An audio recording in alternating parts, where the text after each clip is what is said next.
VCD number 1158, Nagpur. Murali date 22/8/68. பிறகு 23/8/68 முரளியா இருக்கு. Clarification date 29/8/2009.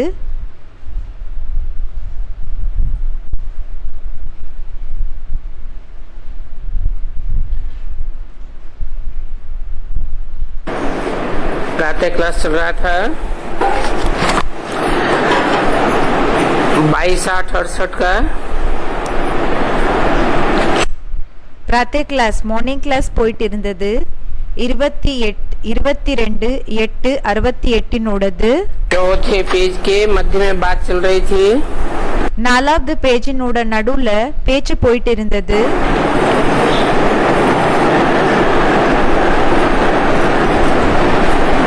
तुम शंकराचार्यों से सन्यासियों से भी पूछ सकते हो.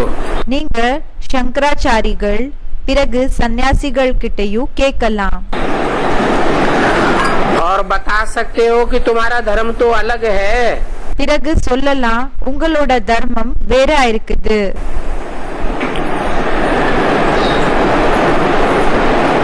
वो तो बाद में आता है. அவங்க பிறகு வராங்க. शुरू में तो जरूर एक आदि सनातन देवी देवता धर्म होगा.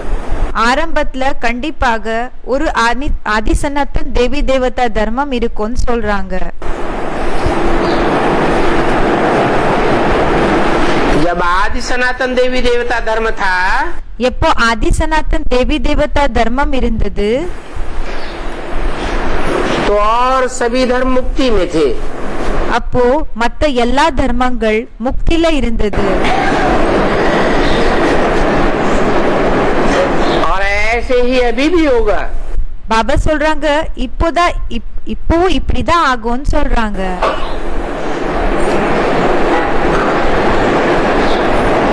तुम बच्चे तो मुक्ति में जाने का सहज उपाय बताते हो. குழந்தைகளான நீங்க முக்திக்கு போகிறதுக்கான சகஜமான ஐடியாவை சொல்றீங்க. और वो तो कितनी हठयोग क्रियाएं आदि सिखलाते हैं. பிறகு அவங்க எந்த அளவுக்கு ஹட்டயோகம் அந்த செயல்கள் எல்லாமே கத்து கொடுக்கறாங்க.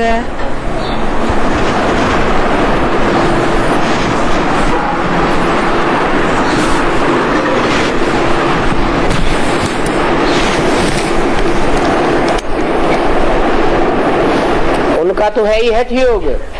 பாபா சொல்றாங்க அவங்களது ஆயிருக்குது, ஹட்டயோகம் ஆயிருக்குது. ஹட்டயோகம் தான் அவங்களது ஆயிருக்குது.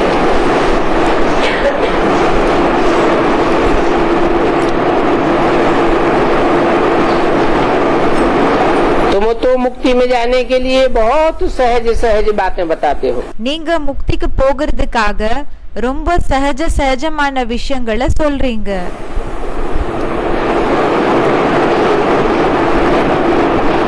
कहते हो अपन को आत्मा समझ. சொல்றீங்க உங்களை நீங்க ஆத்மா நினைச்சு अपने परमपिता परमात्मा बाप को याद करो. தன்னோட பரம்பிதா பரமாத்மா அப்பாவை நினைவு செய்யுங்க.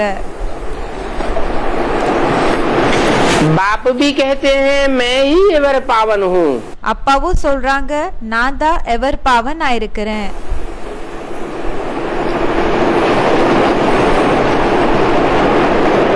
जो एवर पावन है, இப்ப யாரு எவர் பாவன் ஆயிருக்காங்க, वो ही सभी को पावन बना सकता है. அவங்க தான் எல்லார கூடயும் பாவனமாக ஆக்க முடியும். एवर पावन का मतलब எவர் பாவன் என்றால் उसकी प्योरिटी की, அவங்களோட பியூரிட்டி என்ன இருக்குது, அதோட शक्ति का कितना भी कोई संग का रंग ले, அவங்களோட பியூரிட்டினோட சக்தி என்ன இருக்குது, அதோட சக்தியினோட சாங்கத்தினோட சாயம் எந்த அளவுக்கு வேணும்னாலும் எடுத்துக்கலாம். उसकी पवित्रता कभी क्षीण नहीं होती है। அவங்களோட தூய்மை எப்பவுமே வீணாகாதுன்னு சொல்றாங்க. इसके लिए शास्त्रों में एक श्लोक भी बनाया हुआ है। இதுக்காக சாஸ்திரத்துல ஒரு ஸ்லோகத்தை கூடயும் உருவாக்கி இருக்காங்க. पूर्णमिदं पूर्णमदः पूर्णात् पूर्णमुदच्यते। பூர்ணமிதம் பூர்ணமத பூர்ணாத் பூர்ணம் யுதிச்சதே. वो पूर्ण है। அவங்க பரிபூர்ணமா இருக்காங்க.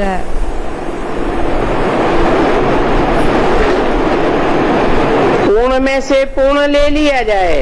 இப்போ பரிபூர்ணமாக இருக்கக்கூடியவங்களுக்கு உள்ள இருக்கக்கூடிய பரிபூர்ணமான ஞானத்தை எடுத்துக்கிட்டாலும் तो पूर्ण ही बचता है। எல்லாமே அப்படியே தான் இருக்கும்னு சொல்றாங்க. பூர்ணம் அப்படின்னா பரிபூர்ணமாக அப்படியே தான் இருக்கும்னு சொல்றாங்க. खूटता नहीं है। அது குறையாதுன்னு சொல்றாங்க.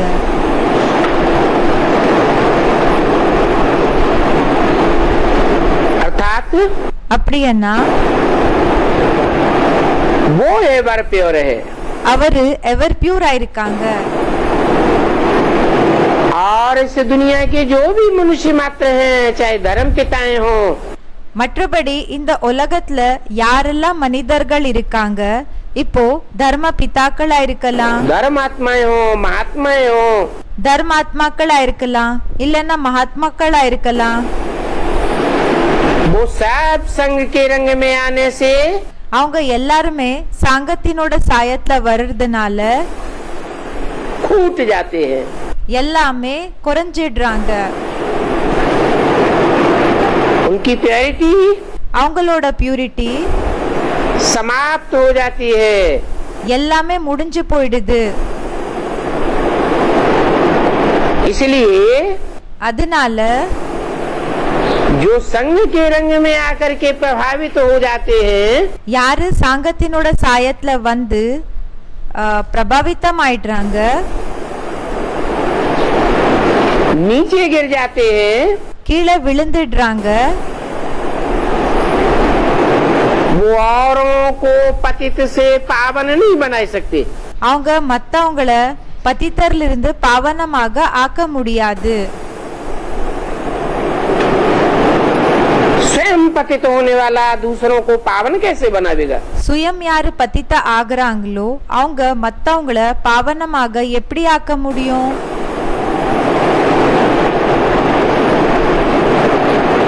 सब जन्म मरण के चक्र में आने वाले हैं। எல்லாருமே ஜனன மரணத்தினோட சக்கரத்துல வரக்கூடியவங்க இருக்காங்க. सब सुख भोगने की आकांक्षा रखने वाले हैं। எல்லாருமே சுகத்தை எடுத்துக்கணும் என்ற ஒரு ஆசைய வச்சுக்க கூடியவங்க இருக்காங்க. जो भी पाठधारी रंगमंच पर आत्माएं हैं, யாரெல்லாம் பாட்தாரிகள் நாடக மேடை மேல ஆத்மாக்கள் இருக்காங்க, सब भोगी हैं।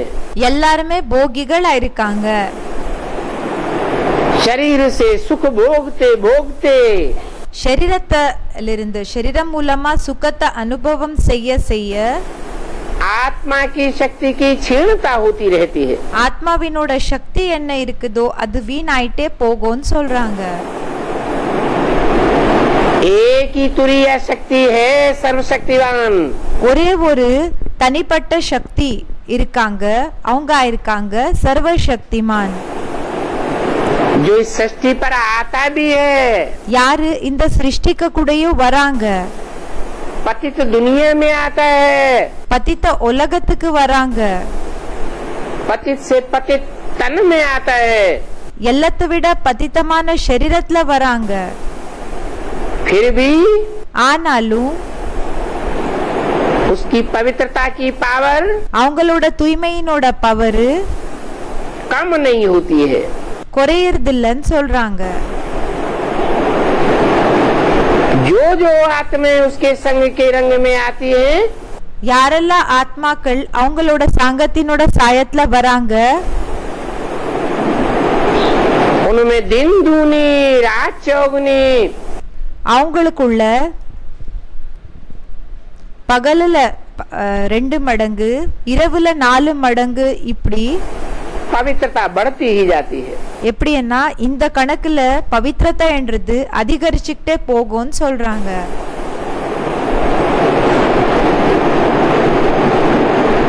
तो बोला, அப்ப சொன்னாங்க, कि तुम बच्चे तो பாபா சொல்றாங்க, குழந்தைகளான நீங்க उस परम पवित्र बाप को पहचानते हो, அந்த பரம் பவித்திரமான அப்பாவை தெரிஞ்சுக்கிறீங்க, அவங்கள பற்றி உங்களுக்கு தெரியும், और उसे याद करने का सहज रास्ता बताते हो। பிறகு அவங்கள நினைவு செய்யறதுக்கான சகஜமான வழிய காமிக்கிறீங்க, சொல்றீங்க.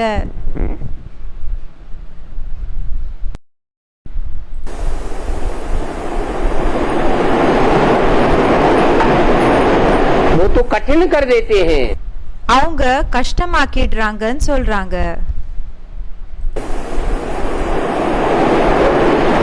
निराकार बताए देते हैं, सर्वव्यापी बताए देते हैं। நிராகாரன்னு சொல்லிடுறாங்க, சர்வவியாபின்னு சொல்லிடுறாங்க. सर्वव्यापी बताने से तो बुद्धि भटक जाती है। சர்வவியாபின்னு சொல்லுறதுனால புத்தி அலைஞ்சு போயிடுது. कहाँ कहाँ बुद्धि को टिकाएंगे? எங்கெல்லாம் புத்திய நிலக்க வைப்பீங்கன்னு கேக்குறாங்க. अभी तो बाप ने सहज रास्ता बताया है, இப்போ அப்பா சகஜமான வழிய காமிச்சிருக்காங்க. कि अपन को आत्मा समझो, உங்களை நீங்க ஆத்மான்னு நினைச்சுக்கோங்க, और इस सृष्टि पर आए हुए साकार बाप को பிறகு இந்த சிருஷ்டில வந்திருக்கிற சாக்கார் அப்பாவை, जो मनुष्य सृष्टि का बाप है, யாரு மனித சிருஷ்டிக்கு அப்பா இருக்காங்க, उसे पहचानो। அவங்கள தெரிஞ்சுக்கோங்க. वो क्रिएटर है, அவங்க கிரியேட்டரா இருக்காங்க. क्रिएटर और क्रिएशन का संबंध साकार में होता है। கிரியேட்டர் மற்றும் கிரியேஷனினோட சம்பந்தம் அப்படின்னா உறவு என்றது சாக்காரத்துல இருக்கும்னு சொல்றாங்க. उस क्रिएटर में वो निराकार அந்த கிரியேட்டர்ல அந்த நிராகார் परमपिता परमात्मा शिव प्रवेश करता है பரம்பிதா பரமாத்மா சிவன் பிரவேசம் செய்றாங்க. और पहचान देता है। பிறகு அறிமுகத்தை கொடுக்கறாங்க. कि मुझे याद करो, என்னன்னா என்ன நினைவு செய்யுங்க, मैं ही एवर पावन हूँ। நான் தான் எவர் பாவன் ஆயிருக்கேன். जिस मुकर्रर रथ में मैं प्रवेश करता हूँ, எந்த முக்கர ரத்தத்துல நான் பிரவேசம் பண்றேன், उसको भी एवर पावन नहीं कहेंगे अभी। அவங்கள கூடயும் நான் எவர் பாவனன் இப்போ சொல்ல முடியாது. சதா பாவனமானவங்கன்னு சொல்லி அவங்கள கூடயும் சொல்ல முடியாது. उसे भी एवर पावन तब कहेंगे அவங்கள கூடயும் எவர் பாவனன்னு சொல்லி எப்போ சொல்வாங்கன்னா, जब सुप्रीम सोल बाप எப்போ சுப்ரீம் சோல் அப்பா उस आत्मा को அந்த ஆத்மாவை आप समान बनाए लेते हैं। தனக்கு சமமாக ஆக்கிக்கிறாங்க. तो मुझे ही कहते हैं पतित पावन। அப்போ என்னதான் சொல்றாங்க, பதித்த பாவன். पतितों को पावन बनाने वाला। பதித்தர்களை பாவனமாக ஆக்கக்கூடியவன். बोलो, சொல்லுங்க. अभी तुम सन्यासी अपने देह अभिमान को छोड़ दो। இப்போ சன்னியாசிகளா இருக்கிற நீங்க உங்களோட தேகாபிமானத்தை விட்டுடுங்க. अपन को आत्मा समझो और बाप को याद करो तो तुम्हारे भी पाप भस्म हो जाएंगे। தன்னை ஆத்மா நினைச்சு என்ன நினைவு செய்யுங்க, உங்களோட அப்பாவை நினைவு செய்யுங்க. அப்போ உங்களோட பாவ கர்மங்கள் எல்லாமே எரிஞ்சு சாம்பல் ஆயிடும். बस एक ही बात पक्की सुनाते हैं। அவ்வளவுதான், ஒரு விஷயத்தை தான் பக்கா சொல்றாங்க. उस एवर प्योर बाप को याद करो, அந்த எவர் பியூர் அப்பாவை நினைவு செய்யுங்க. तो तुम्हारे पाप कटेंगे। அப்போ உங்களோட பாவங்கள் கட் ஆயிடும் சொல்றாங்க. और तुम मुक्ति धाम में चले जाएंगे। பிறகு நீங்க முக்தி தாமத்துக்கு போயிடுவீங்க. कोई भी हो सभी को यही रास्ता बताओ। யாரா இருந்தாலும் சரி எல்லாருக்குமே வழிய காமிங்க.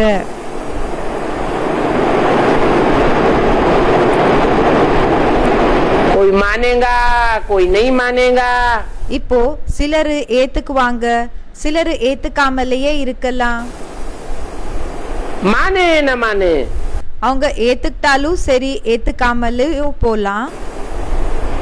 किसी की बुद्धि में अगर थोड़ा भी बैठ जाएगा, இப்போ யாரோட புத்தியில வேணாலும் இருக்கலாம், ஒருவேளை கொஞ்சம் உட்கார்ந்தாலும் तो प्रजा में आ जाएगा। அப்போ பிரஜைக்கு வந்துருவாங்க. नहीं बैठता है तो समझ जाना चाहिए। ஒருவேளை உட்கார்ந்துட்டான், உட்கார்லன்னா புரிஞ்சுக்கணும் कि हमारे धर्म का है ही नहीं। இவங்க நம்ம தர்மத்துக்கு சேர்ந்தவங்க கிடையவே கிடையாது. दो ही अक्षर समझाने हैं। பாபா சொல்றாங்க, ரெண்டு வார்த்தைகளை தான் புரிய வைக்கணும்.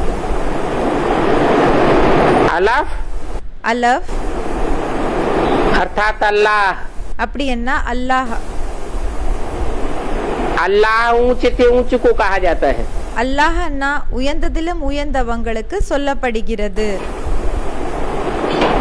ऊंच और नीच की गणना इस साकार सृष्टि पर ही होती है। உயர்ந்தவங்க பிறகு தாழ்ந்தவங்க என்ற ஒரு கவுண்டிங் என்றது இந்த சாக்கார சிருஷ்டில தான் ஆகுதுன்னு சொல்றாங்க. निराकारी दुनिया में ऊंच और नीच की बात नहीं है। நிராகாரி உலகத்துல உயர்ந்தவங்க தாழ்ந்தவங்க என்ற விஷயம் கிடையாது.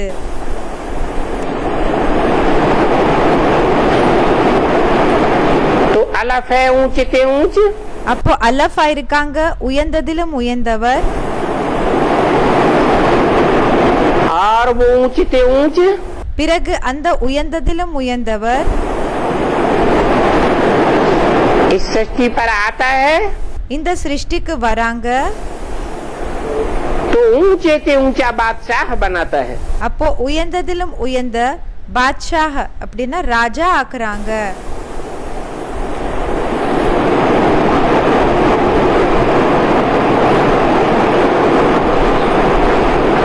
पिछाड़ी में फिर एक ही बात कहते हैं।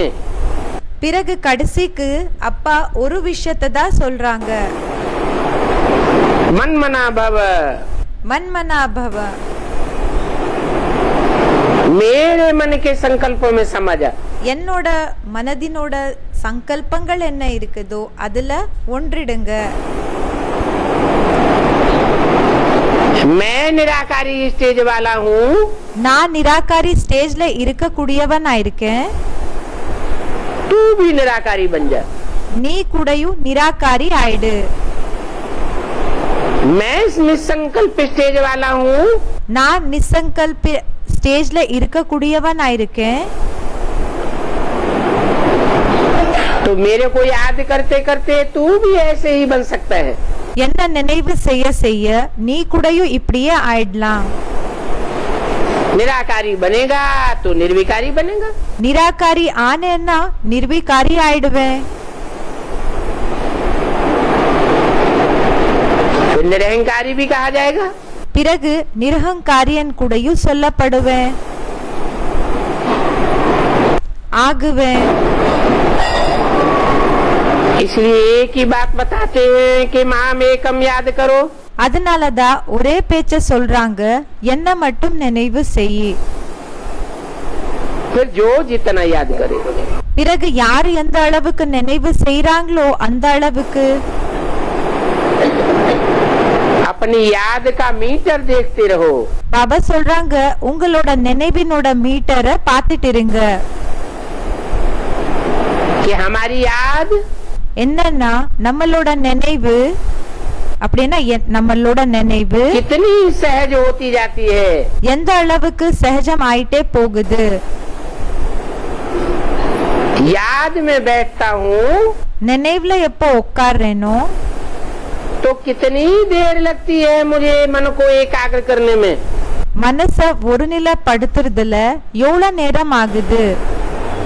ये मीटर देखते रहो. இந்த மீட்டரை பார்த்துட்டே இருங்க. जो मीटर वाले होते हैं, இப்போ யாரு மீட்டர்காரங்க இருக்காங்க? पानी के मीटर वाले या बिजली के मीटर वाले, தண்ணி மீட்டர்காரங்க இல்லன்னா கரண்ட் மீட்டர்காரங்க, उनके पास भी तो मीटर होता है ना. அவங்க கிட்டயும் மீட்டர் இருக்கோ இல்லையா?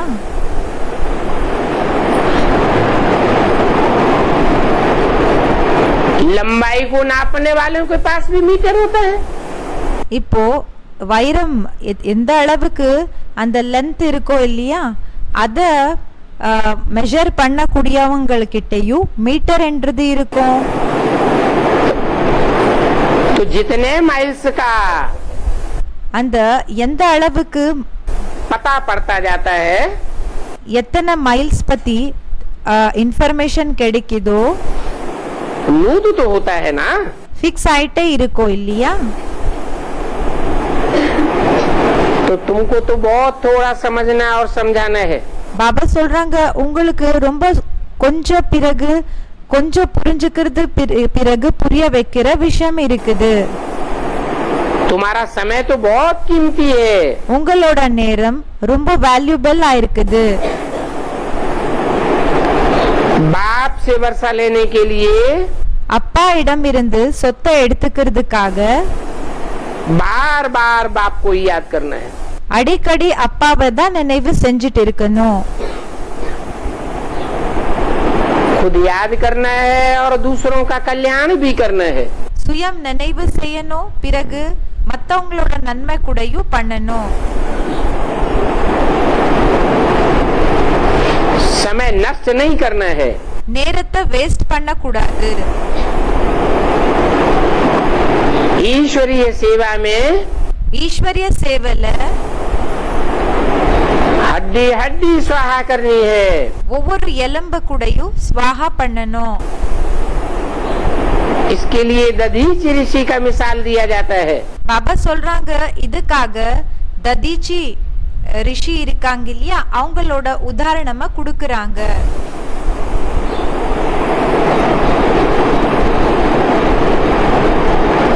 तो मित्र संबंधी आदि जो भी मिले, அப்போ பாபா சொல்றாங்க, இப்போ நண்பர்கள் உறவினர்கள் யாரெல்லாம் கிடைக்கிறாங்க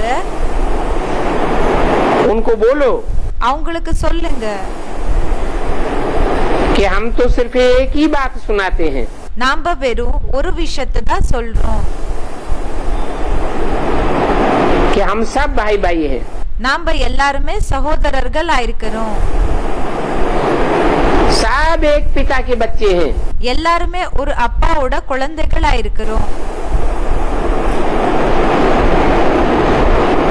तो हमारा धंधा அப்போ நம்மளோட தொழில் सो बाप का धंधा. அதுதான் அப்பாவோட தொழிலா இருக்குது. बाप का धंधा है सबको पैगाम दो. அப்பாவோட தொழிலா இருக்குது எல்லாருக்குமே அறிமுகத்தை கொடுக்கிறது. हम भी पैगंबर के बच्चे पैगंबर हैं. நாமளும் பைகம்பரினோட குழந்தைகள் பைகம்பர் ஆயிருக்கிறோம். அப்படின்னா செய்தியாளர்களாக ஆயிருக்கிறோம். और कोई फालतू बातें नहीं करनी चाहिए. வேற எந்த வீணான விஷயங்களை கூடயும் பேசக்கூடாது. पक्का बुद्धि में बैठाना है कि सिर्फ एक बाप की याद से ही पावन बनेंगे. பக்கா புத்தில உட்கார வைக்கணும். வெறும் ஒரு அப்பாவினோட நினைவு செய்யறதுனால தான் நம்ம பாவனம் ஆக முடியும்.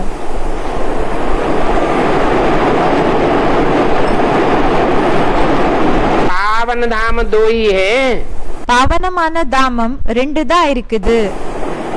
एक शांति धाम ஒன்னு சாந்தி தாமமா இருக்குது, और दूसरा सुख धाम। இன்னொன்னு சுகதாமம் ஆயிருக்குது. ये तो पतित दुनिया है, दुख धाम। இது பதித்த உலகம் ஆயிருக்குது, துக்கதாமம் ஆயிருக்குது. अभी फिर बाप कहते हैं இப்போ அப்பா சொல்றாங்க, कि मुझे याद करो तो दुख धाम को छोड़ करके तुम என்ன நினைவு செய்யுங்க, அப்போ துக்கதாமத்தை விட்டு நீங்க सुखधाम में ट्रांसफर हो जाएंगे। சுகதாமத்துக்கு டிரான்ஸ்பர் ஆயிடுவீங்க. पहले शांति धाम जाएंगे। ஃபர்ஸ்ட் சாந்தி தாமத்துக்கு போகுவீங்க. जिसको समझाना है இப்போ ஒருத்தருக்கு புரிய வைக்கணும்னா उसकी नब्ज भी देखनी पड़ती है। அப்போ அவங்களோட उन लोगों को तो पता ही नहीं है कि दुनिया का विनाश होना है। நாடிய கூடயும் பார்க்க வேண்டியதாக இருக்கும், பார்க்க வேண்டியதாக இருக்கும்னு சொல்றாங்க.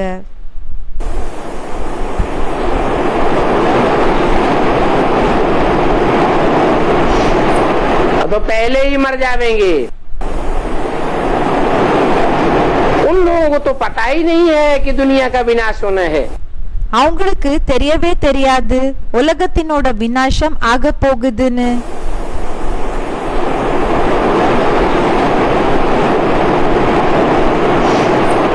तो पहले ही मर जाएंगे। அவங்க ஃபர்ஸ்டே இறந்து போயிடுவாங்க.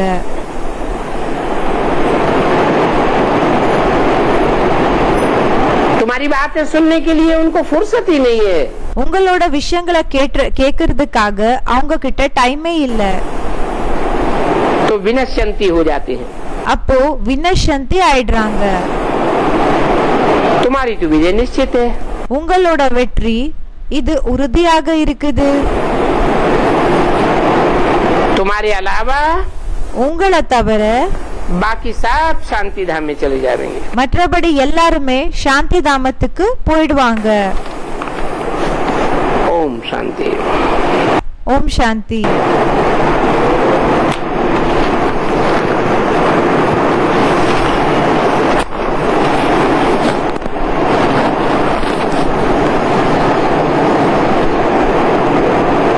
अगला प्रातः क्लास है நெக்ஸ்ட் மார்னிங் கிளாஸ் ஆயிருக்குது. 23 अगस्त 1968। 23 ஆகஸ்ட் 68 முரளி. रूहानी बाप बैठे रूहानी बच्चों को समझाते हैं। ஆன்மீக அப்பா உட்கார்ந்து ஆன்மீக குழந்தைகளுக்கு புரிய வைக்கிறாங்க.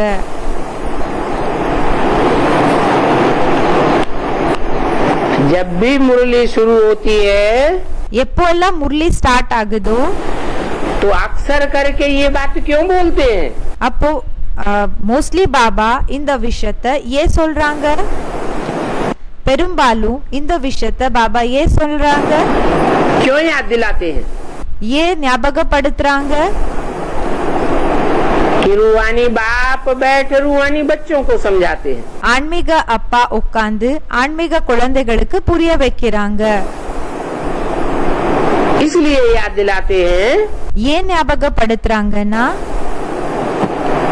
कि 63 जन्म की रग पड़ी हुई है। 63 ஜென்மங்களினோட பழக்கங்கள் ஏற்பட்டிருக்குது. देहधारियों के संग के रंग में आने की। தேகதாரிகளினோட சாங்கத்தினோட சாயத்துல வருது. देहधारियों को देखते हैं तो देहधारियों की ही याद आती है। தேகதாரிகளை பாக்குறாங்க, அப்போ தேகதாரிகளோட நினைவு தான் வருது.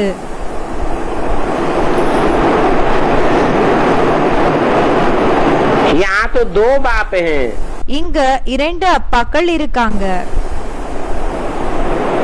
एक है रूहानी बाप, ஒருத்தரா இருக்காங்க ஆன்மீக அப்பா.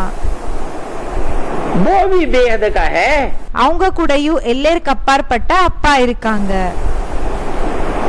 बेहद की रूह है और उनका बाप बेहद का।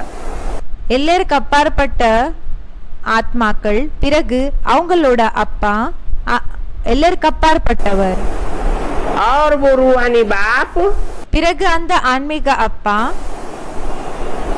इन जिस्मानी आंखों से नहीं दिखाई पड़ता है। இந்த சரீரத்துக்கான கண்கள் மூலமா தென்படுறதில்ல. इसलिए याद दिलाते हैं, அதனாலதான் ஞாபகம் படுத்துறாங்க. कि रूहानी बाप समझाने वाला है, ஆன்மீக அப்பா புரிய வைக்க கூடியவர் ஆயிருக்காங்க. और बैठ समझाते हैं। பிறகு உட்கார்ந்து புரிய வைக்கிறாங்க. किसमें बैठ समझाते हैं? யாருக்குள்ள உட்கார்ந்து புரிய வைக்கிறாங்க? जिस्मानी बाप में बैठ समझाते हैं। சரீரத்துக்கான அப்பாக்குள்ள உட்கார்ந்து புரிய வைக்கிறாங்க. वो जिस्मानी बाप भी அந்த சரீரத்துக்கான அப்பாவும் मनुष्य सृष्टि का बेहद का बाप है। மனித சிருஷ்டியினோட எல்லைக்கு அப்பாற்பட்ட அப்பா இருக்காங்க.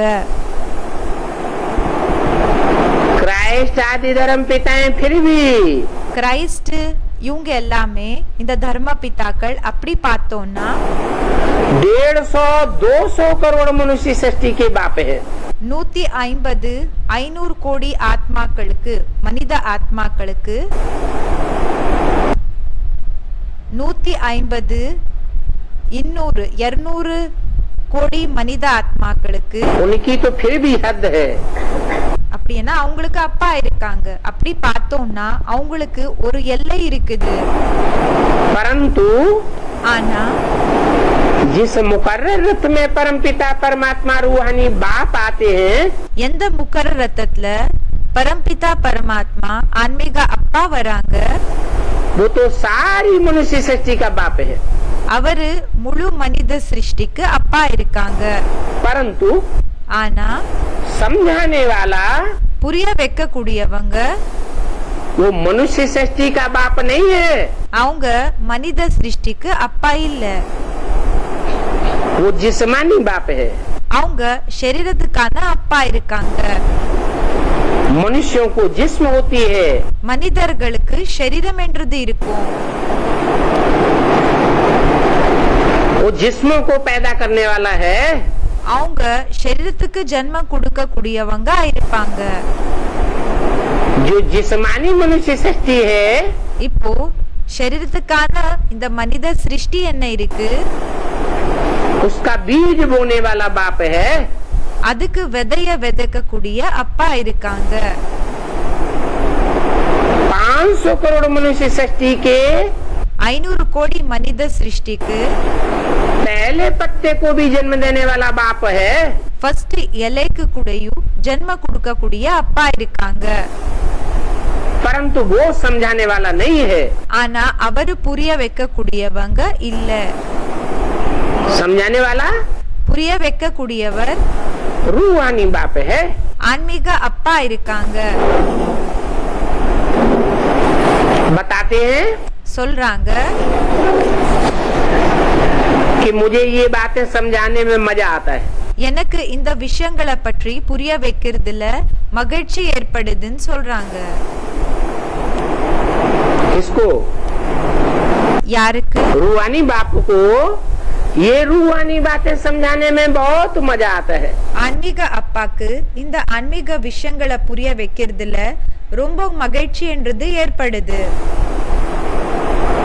और फिर तुम बच्चों को पवित्र बनाने में भी बहुत मजा आता है। பிறகு குழந்தைகளான உங்களை தூய்மையாக ஆக்குறதுல கூடயும் ரொம்ப மகிழ்ச்சி என்றது ஏற்படுது. और क्या என்ன?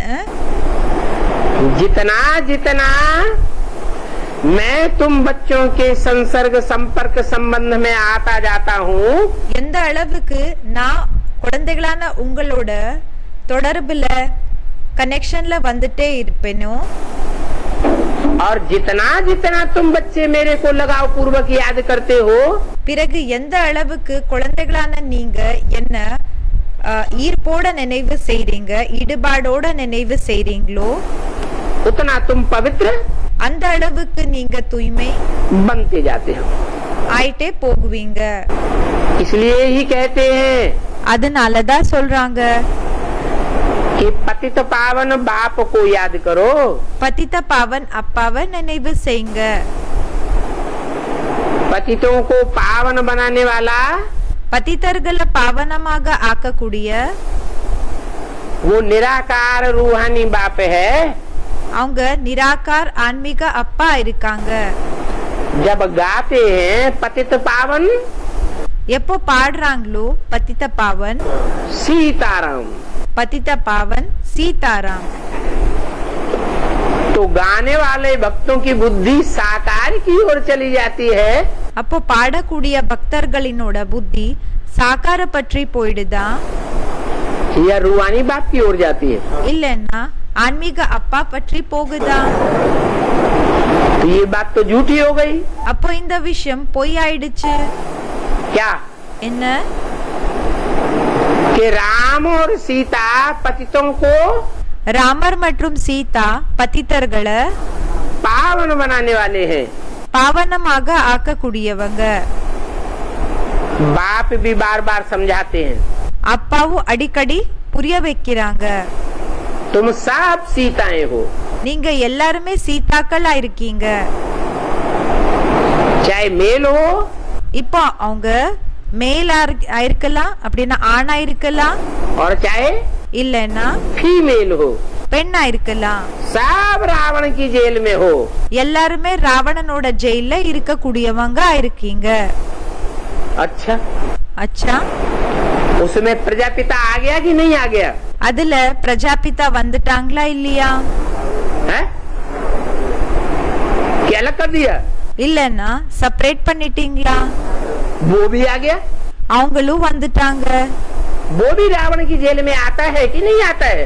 அவங்களும் கூடயும் ராவணனோட ஜெயிலுக்கு வராங்களா இல்லையா? आता है. வராங்க. तो वो ये समझे कि मैं तो राम हूँ. அவங்க இந்த விஷயத்தை இப்படி புரிஞ்சுக்கிட்டா, நான் தான் ராமரா இருக்கேன். ये तो झूठी बात हो गई. அப்போ இது பொய்யான விஷயம் ஆயிடுச்சு.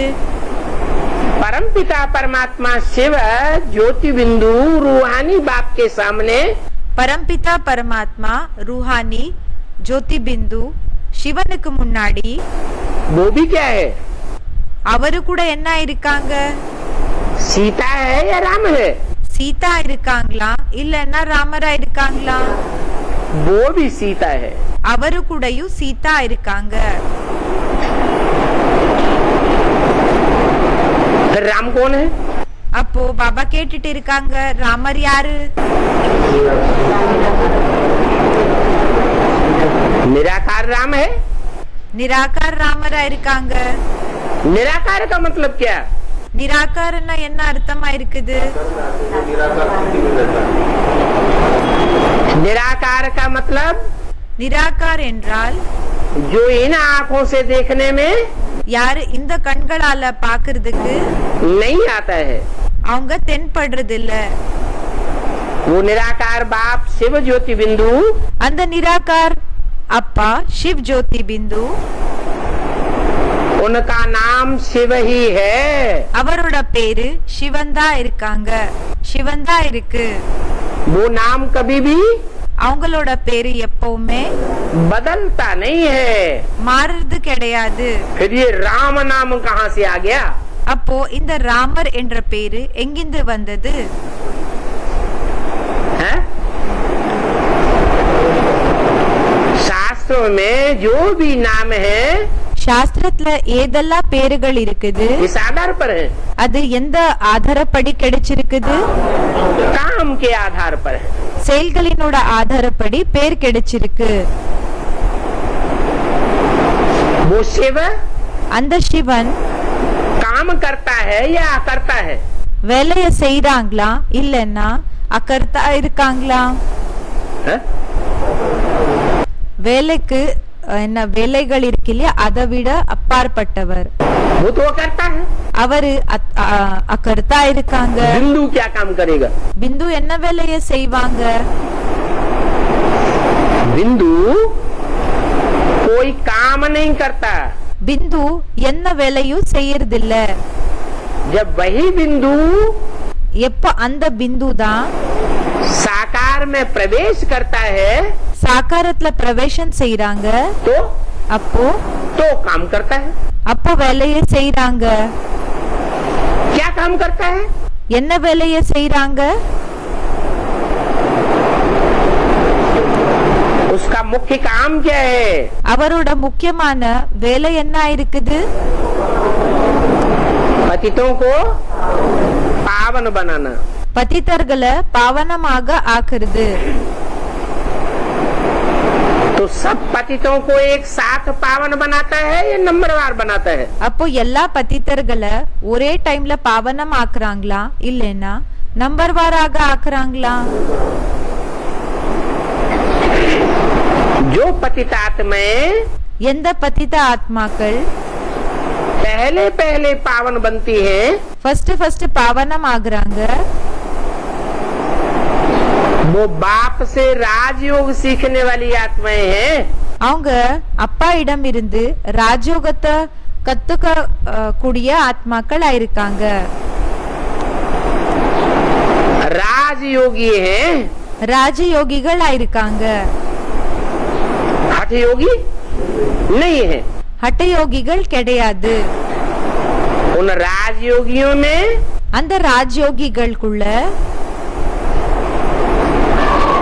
जो उत्तम से उत्तम है, யாரு எல்லாத்தை விட உத்தமமான ஆத்மாக்கள் இருக்காங்க? पार्ट बजाने वाला हीरो पार्टधारी, உத்தமத்திலையும் உத்தமமான பாட் செய்யக்கூடிய ஹீரோ பாட்தாரி யார் இருக்காங்க? उसमें जब मुकर्रर रूप से प्रवेश करते हैं அவருக்குள்ள எப்போ முகரர் ரூபத்துல பிரவேசம் செய்றாங்க, तो उन योगियों को जो அப்போ அந்த யோகிகளுக்கு யாரு परम पिता परमात्मा से राजयोग सीखते हैं, யாரு பரம்பிதா பரமாத்மா இடம் இருந்து ராஜயோகத்தை கத்துக்கிறாங்க, उन्हें बहुत मजा आता है। அவங்களுக்கு ரொம்ப மகிழ்ச்சி அனுபவம் ஆகுது.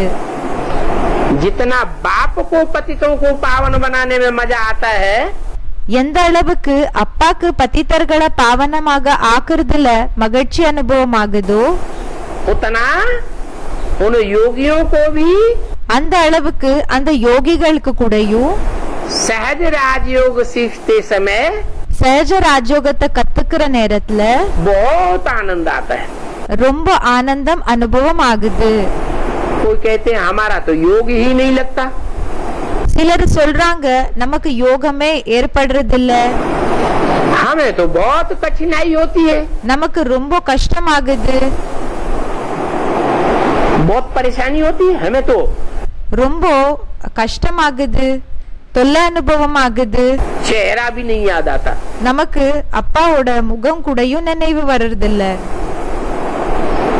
उस चेहरे में प्रवेश होने वाला वो ज्योति बिंदु அந்த शरीरத்துல அந்த முகத்துல பிரவேசம் பண்ணக்கூடிய ஜோதி பிந்து उसकी याद तो बहुत दूर की बात हो गई। அவரோட நினைவு அது ரொம்ப தூரத்துல இருக்கக்கூடிய விஷயம், தூரமான விஷயம். हमें तो நமக்கு वो आधार भी याद नहीं आता। அவரோட ஆதார கூடயும் நினைவு வர்றதில்ல. तो इससे क्या साबित होता है? இதனால என்ன நிரூபணமாச்சு? है इससे साबित होता है இதனால நிரூபணமாச்சு कि उनका राजयोग का जो फाउंडेशन है वो ही कच्चा है। அவங்களோட ராஜயோகத்தினோட ஃபவுண்டேஷன் என்ன இருக்குதோ அதே அறகுறையாக இருக்கு. फाउंडेशन पक्का न होने की वजह से ஃபவுண்டேஷன் பக்கா ஆக இல்லாத காரணத்தினால जो भी राजयोग की बिल्डिंग है वो कमजोर होती रहती है।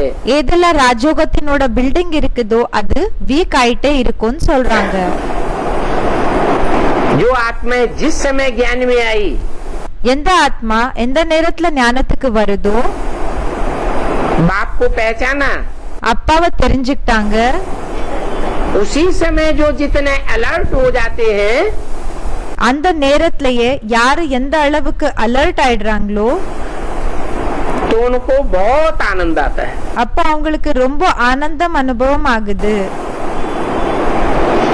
जिसका आदि अच्छा उसका मध्य और अंत भी अच्छा होता है। யாரோட ஆரம்பம் நல்லா இருக்குமோ அவங்களோட நடு டைம் பிறகு லாஸ்ட் கூடயும் நல்லவாதா இருக்கும்னு சொல்றாங்க.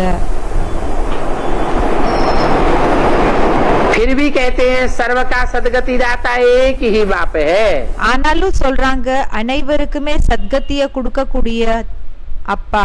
அப்படி என்ன வள்ளல் ஒரு அப்பா தான், और कोई है नहीं। வேற யாருமே இல்ல. 500-700 करोड़ जो भी मनुष्य मात्र हैं, 500 கோடி 700 கோடி யாரெல்லாம் மனிதர்கள் இருக்காங்களோ, जो भी मनुष्यों की आत्माएं हैं, யாரெல்லாம் மனித ஆத்மாக்கள் இருக்காங்க, उन सब की सदगति करता है। அவங்க எல்லாருக்குமே சத்கதிய கொடுக்கறாங்க. हाँ, कोई की एक जन्म की सदगति होती है और कोई की சிலருக்கு எப்படின்னா ஒரு ஜென்மத்துக்கான சத்கதி கிடைக்குது, சிலருக்கு 21 जन्मों की भी सदगति होती है। 21 ஜென்மங்களுக்காக சத்கதி கிடைக்குது. ये भी तुम ही समझते हो இதுவும் நீங்க தான் புரிஞ்சுக்கிறீங்க. कि अभी घर जरूर जाना है। இப்போ கண்டிப்பாக வீட்டுக்கு போகணும். किसको? யாருக்கு? किसको घर जाना है? யாருக்கு வீட்டுக்கு போகணும்? मनुष्यों को घर जाना है कि ब्राह्मणों को घर जाना है? மனிதர்களுக்கு வீட்டுக்கு போகணுமா இல்லன்னா பிராமணர்களுக்கு வீட்டுக்கு போகணுமா? ब्राह्मणों को घर जाना है। பிராமணர்களுக்கு வீட்டுக்கு போகணுமா? है? आत्माओं को घर जाना है। ஆத்மாக்களுக்கு வீட்டுக்கு போகணும்னு சொல்றாங்க. पुरुषार्थ जास्ती कराने के लिए बाप कहते हैं, புருஷார்த்தத்தை அதிக செய்ய வைக்கிறதுக்காக அப்பா சொல்றாங்க कि ये याद की यात्रा बहुत जरूरी है। இந்த நினைவினோட யாத்திரை ரொம்ப அவசியமான விஷயம்னு சொல்றாங்க. और सब्जेक्ट इतने जरूरी नहीं है। மத்த சப்ஜெக்ட்ஸ் அந்த அளவுக்கு அவசியமானது கிடையாது. जितनी याद की यात्रा जरूरी है। எந்த அளவுக்கு நினைவினோட யாத்திரை அவசியமானதோ அந்த அளவுக்குன்னு சொல்றாங்க. याद से ही पावन बनेंगे। பாபா சொல்றாங்க நினைவு செய்யறதுனாலதான் பாவனா ஆகுவீங்க. कोई कहे हम सेवा से पावन बन जाएंगे। இப்ப சிலர் சொல்வாங்க நாம சேவை செய்யறதுனால பாவனா ஆயிடுவோம், ज्ञान सुन करके और सुना करके पावन बन जाएंगे। ஞானத்தை கேட்டு பிறகு சொல்லுறதுனால பாவனா ஆயிடுவோம், धारणा करने और कराने से पावन बन जाएंगे। தாரணை செய்யறது பிறகு செய்ய வைக்கிறதுனால பாவனம் ஆயிடுவோம். नहीं, அப்படி இல்ல. कैसे पावन बनेंगे? எப்படி பாவனம் ஆகுவீங்க? याद से पावन बनेंगे। நினைவு செய்யறதுனால பாவனம் ஆகுவீங்க. याद से ही क्यों कहा? நினைவு மூலமா தான் சொல்லியே சொன்னாங்க. इसलिए कहा ஏன் சொன்னாங்கன்னா कि जिसका हम संग करते हैं, யாரோட சாங்கத்தினோட சாயத்துல நம்ம வரோமோ,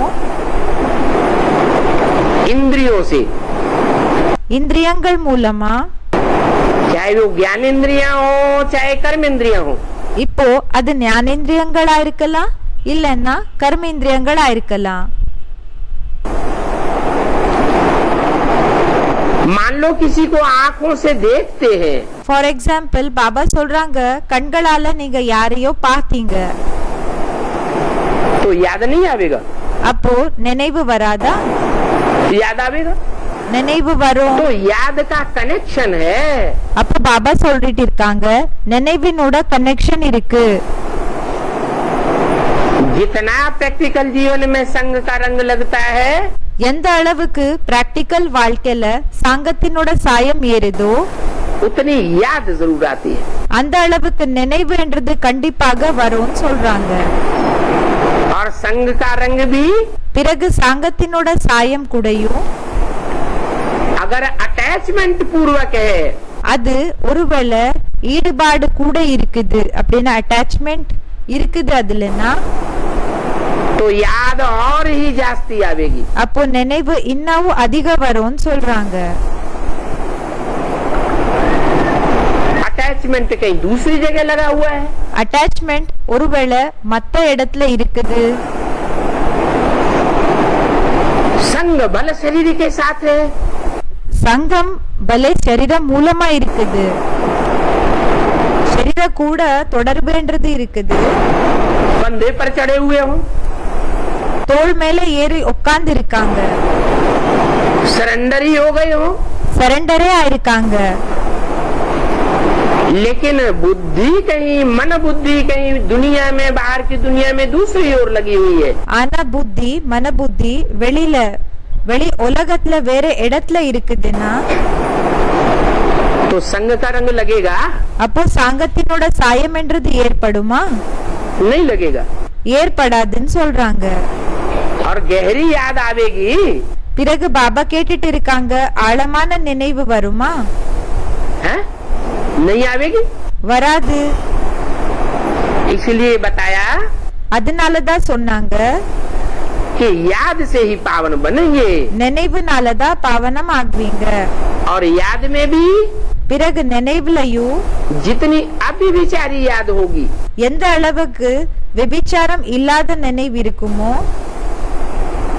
उतने जास्ती जल्दी पावन बनेंगे। அந்த அளவுக்கு அதிகம் சீக்கிரமாக பாவனம் ஆகுவீங்க. विविचारी याद होगी விபிச்சாரமான நினைவு இருந்ததுன்னா तो पावन बनने में அப்ப பாவனா ஆகுறதுல देरी लग सकती है। லேட் ஆகலாம்னு சொல்றாங்க. லேட் ஆகும். तो मुख्य है याद की यात्रा। அப்போ முக்கியமானது என்னன்னா நினைவினோட யாத்திரை. दूसरे नंबर में है पढ़ाई। ரெண்டாவது நம்பர்ல இருக்குது படிப்பு. तो बताया அப்போ சொன்னாங்க, कि पहले तो अलफ बाप को याद करो, ஃபர்ஸ்ட் அலஃப் அப்பாவை நினைவு செய்யுங்க. पीछे बादशाही की बात। பிறகு என்னன்னா பாட்ஷாயினோட விஷயம், जिसके लिए तुमको डायरेक्शन देते हैं। எதுக்காக உங்களுக்கு டைரக்ஷனை கொடுக்கறாங்க? तुम जानते हो कि हमने 84 जन्म कैसे लिए हैं। உங்களுக்கு தெரியும் நாம 84 ஜென்மங்கள் எப்படி எடுத்திருக்கோம்.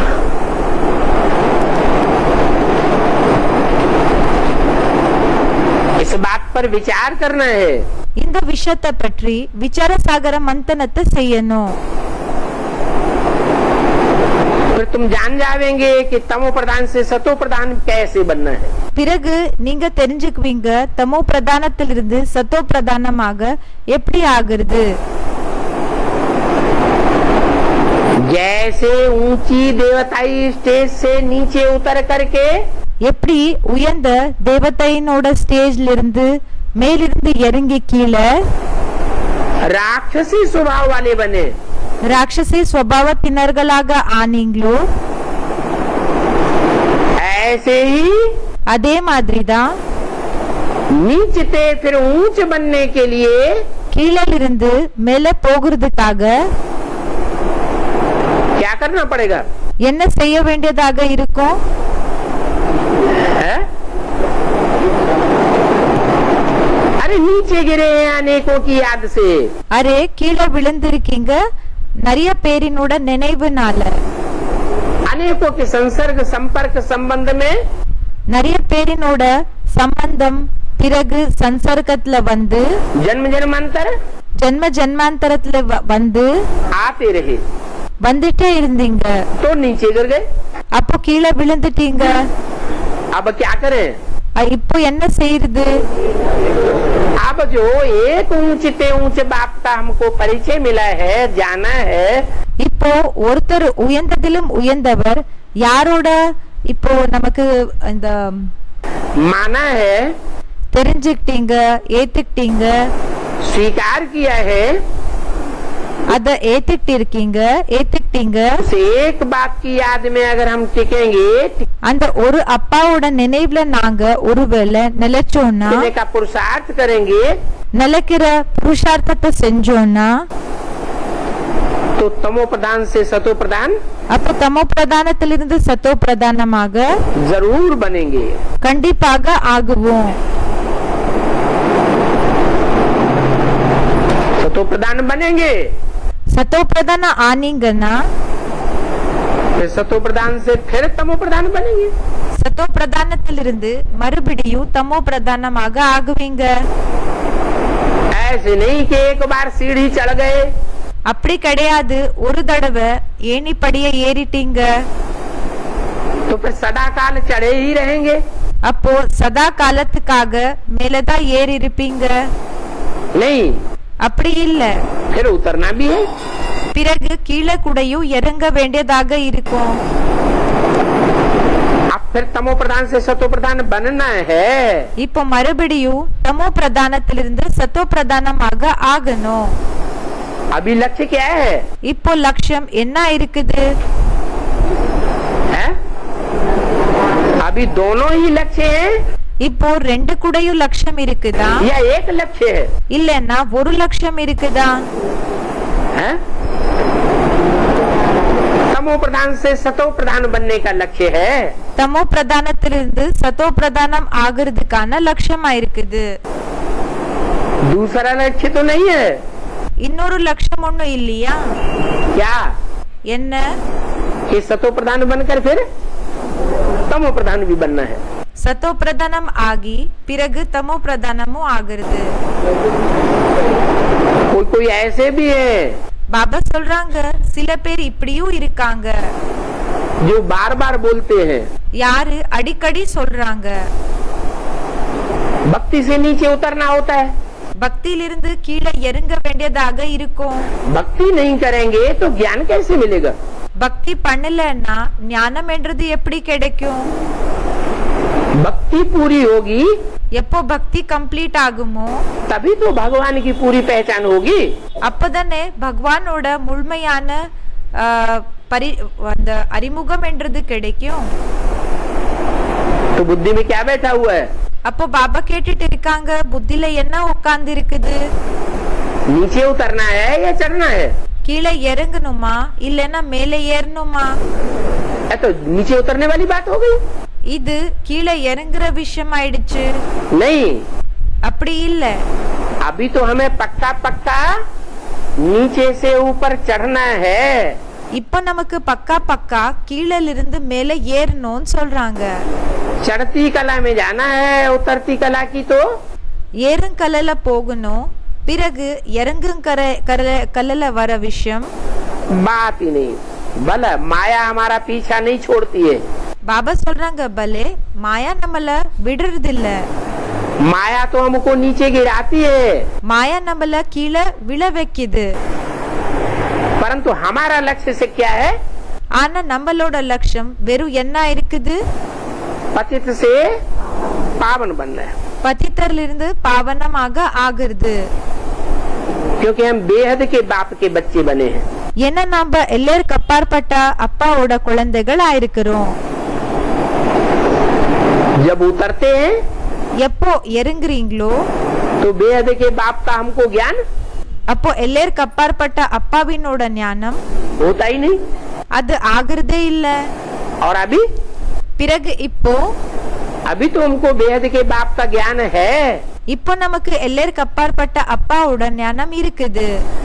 इसलिए ऊपर ही चढ़ने का लक्ष्य रखना है। அதனாலதான் மேல ஏறுற லட்சியம் தான் வச்சுக்கணும்। नीचे गिरने की बात नहीं होनी चाहिए।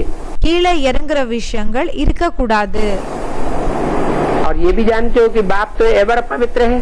பிறகு இந்த விஷயத்தை பற்றியும் தெரியும், அப்பா எவர் பவித்ரா இருக்காங்க। सत्युग है पावन दुनिया। சத்யுகமா இருக்குது பாவன உலகம்। उस पावन दुनिया में एक भी पतित नहीं होता है। அந்த பாவன உலகத்துல ஒருத்தர் கூடயும் பத்தித்தம் இருக்கிறது இல்ல। सत्युग में சத்யுகத்துல ये पतित पने की कोई भी बातें नहीं होती है। இந்த பத்தித்த தன்மையினோட எந்த விஷயங்களும் இருக்காது। तो मूल बात है पावन बनने की। அப்போ மூலமான விஷயம் என்னன்னா பாவனம் ஆகுறது। अब पवित्र बनो இப்போ பவித்திரம் ஆகுங்க। तो नई दुनिया सत्युग में आने लायक बनो। அப்போ புது உலகம் சத்யுகத்துக்கு வர தகுதி உள்ளவங்களாக ஆகுங்க। उसके लिए प्रयास करना है। அதுக்காக முயற்சியை பண்ணணும். खुद भी पावन बनना है और दूसरों को भी पावन बनाना है। சுயம் கூடயும் பாவனமாகணும், பிறகு மத்தவங்கள கூடயும் பாவனமாக ஆக்கணும். वहाँ नई दुनिया में कोई भी पतित नहीं होते। அங்க புது உலகத்துல யாருமே பத்தித்தர்கள் இருக்கிறதில்ல. वहाँ सब पावन होते हैं அங்க எல்லாருமே பாவனமா தான் இருப்பாங்க. और यहाँ पुरानी दुनिया में பிறகு இங்க பழைய உலகத்துல सब पतित हैं। எல்லாருமே பத்தித்தர்களா இருக்காங்க. जो अभी सतो प्रधान बनने का पुरुषार्थ करते हैं யாரு இப்போ சத்தோ பிரதானம் ஆகிறதுக்கான புருஷார்த்தத்தை செய்யறாங்க, वो ही सतो प्रधान दुनिया का मालिक बनेंगे। அவங்க தான் சத்தோ பிரதான் உலகத்துக்கான எஜமான் ஆகுவாங்க. तो मूल बात एक ही है कि बाप को याद करके सतो प्रधान बनना है। அப்ப மூலமான விஷயம் என்னன்னா அப்பாவை நினைவு செஞ்சு சத்தோ பிரதானமாக ஆகணும்.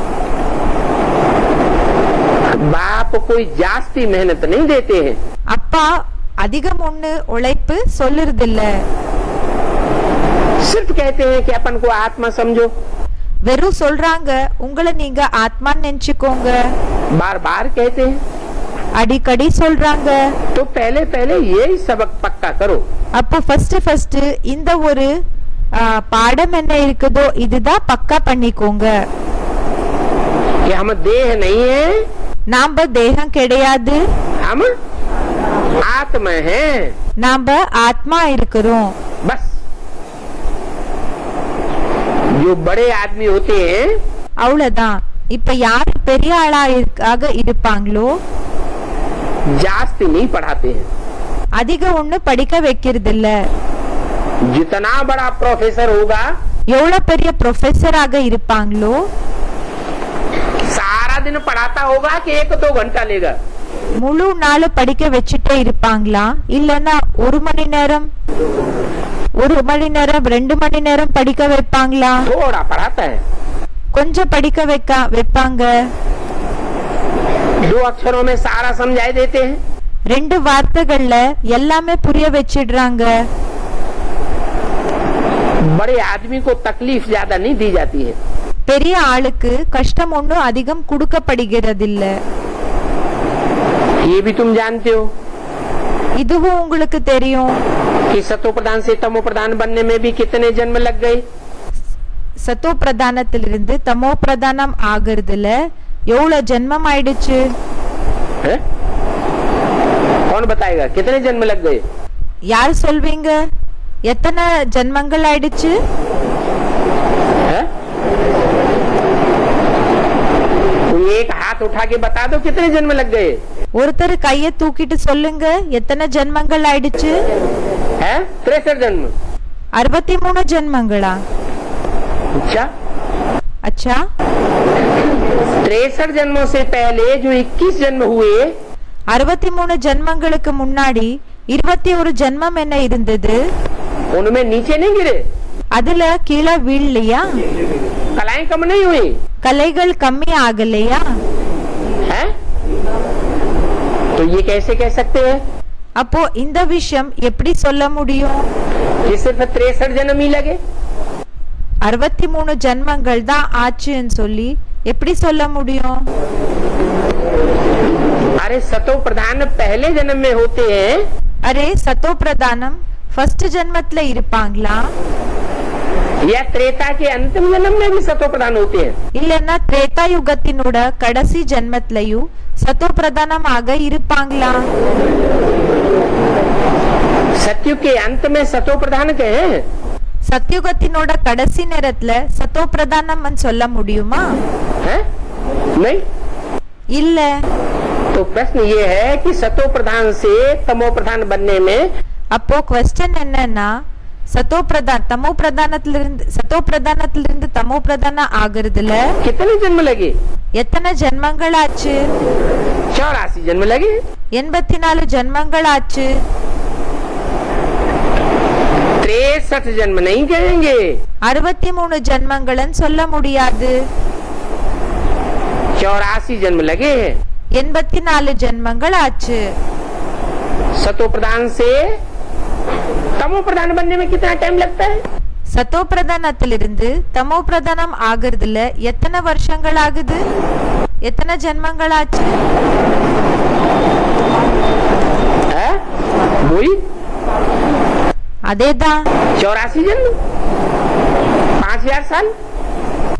அதேதான் 84 ஜென்மங்கள், 5000 வருஷங்கள். तो ये तो तुमको निश्चय हो गया பாபா சொல்றாங்க இது உங்களுக்கு நிச்சயம் ஆயிடுச்சு. कि पहले पहले हम ही सतो प्रधान थे. ஃபர்ஸ்ட் நாம தான் சத்தோ பிரதானமாக இருந்தோம்.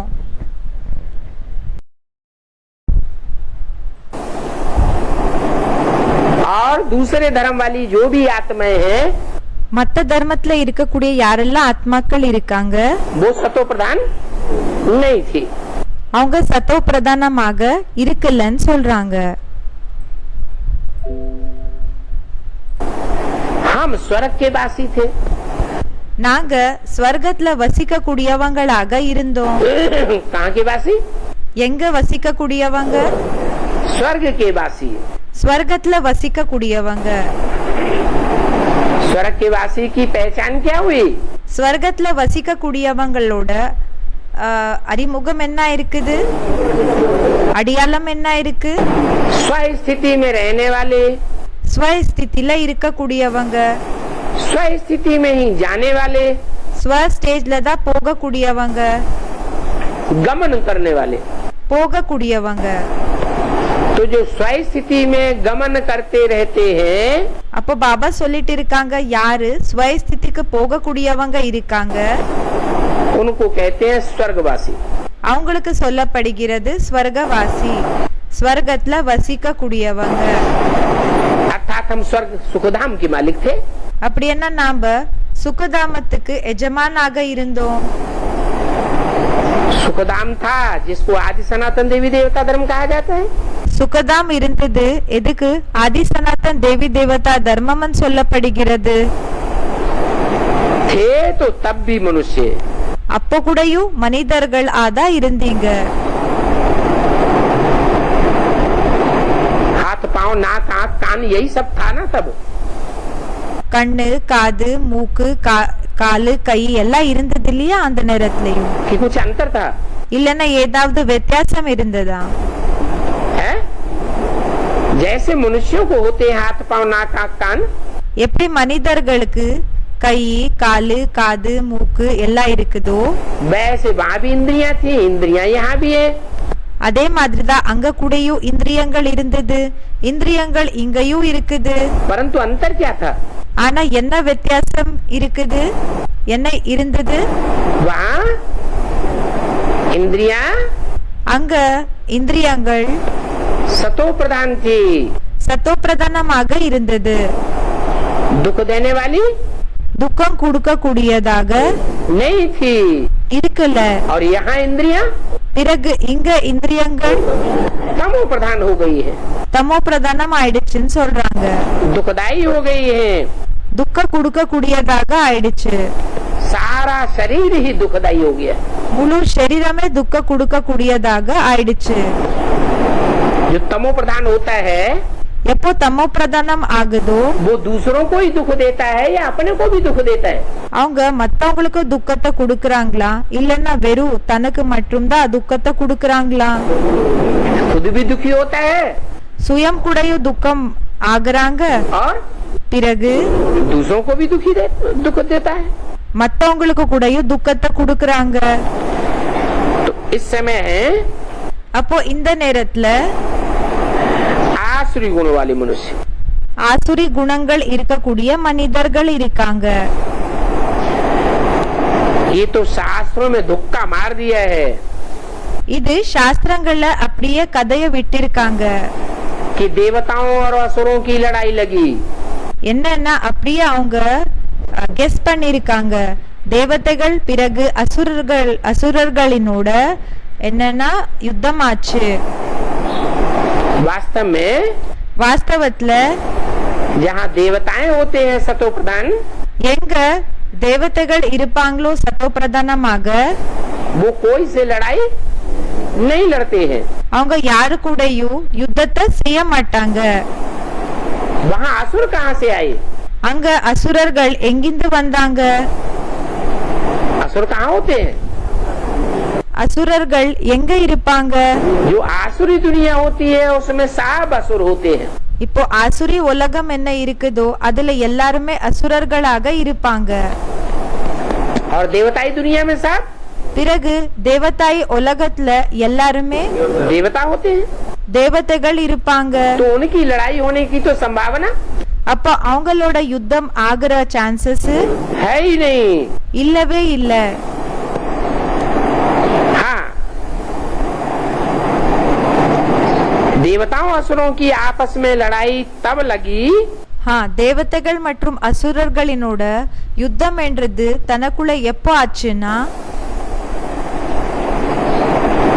जब देवताओं का राज्य स्थापन हुआ எப்போ தேவதைகளோட ராஜ்யம் ஸ்தாபன ஆச்சு और असुरों का राज्य பிறகு அசுரர்களினோட ராஜ்யம் खलास हुआ। முடிஞ்சு போயிடுச்சு. किसी की राजाई जाती है இப்போ ஒருத்தரோட ராஜாங்கம் போகுதுன்னா और दूसरे को मिलती है। அப்போ மத்தவங்களுக்கு கிடைக்குதுன்னு நினைச்சுக்கோங்க. ऐसी अगर संभावना हो जाए இப்படி ஒருவேளை சான்சஸ் ஆயிடுச்சுன்னா तो जिसका जाएगा वो लड़ेगा कि नहीं लड़ेगा? அப்போ யாரோடது போகுதோ அவங்க யுத்தத்தை செய்வாங்களா இல்லையா? वो लड़ेगा। அவங்க யுத்தத்தை செய்வாங்க. देवताएं थोड़ी लड़ाई लड़ते हैं। தேவதைகள் யுத்தம் செய்வாங்களா என்ன? लड़ाई कौन लड़ते हैं? யுத்தம் யார் செய்வாங்க? असुर लड़ाई लड़ते हैं। அசுரர்கள் யுத்தத்தை செய்றாங்க. तो ये तो बाप समझाते हैं। அப்போ பாபா சொல்லிட்டு இருக்காங்க, இது அப்பா புரிய வச்சிட்டு இருக்காங்க. कि तुम पहले पहले ऐसे थे। நீங்க ஃபர்ஸ்ட் இப்படி இருந்தீங்க. बाप ने आकर के तुमको ब्राह्मण बनाया। அப்பா வந்து உங்களை பிராமணர்களாக ஆக்கியிருக்காங்க. नहीं तो पहले क्या थे? இல்லனா ஃபர்ஸ்ட் என்ன ஆக இருந்தீங்க? हैं? पहले शूद्र थे। ஃபர்ஸ்ட் சூத்ரர்களாக இருந்தீங்க. शूद्र किसको कहा जाता है? சூத்ரர்கள்னு சொல்லி யாருக்கு சொல்லப்படுகிறது? है?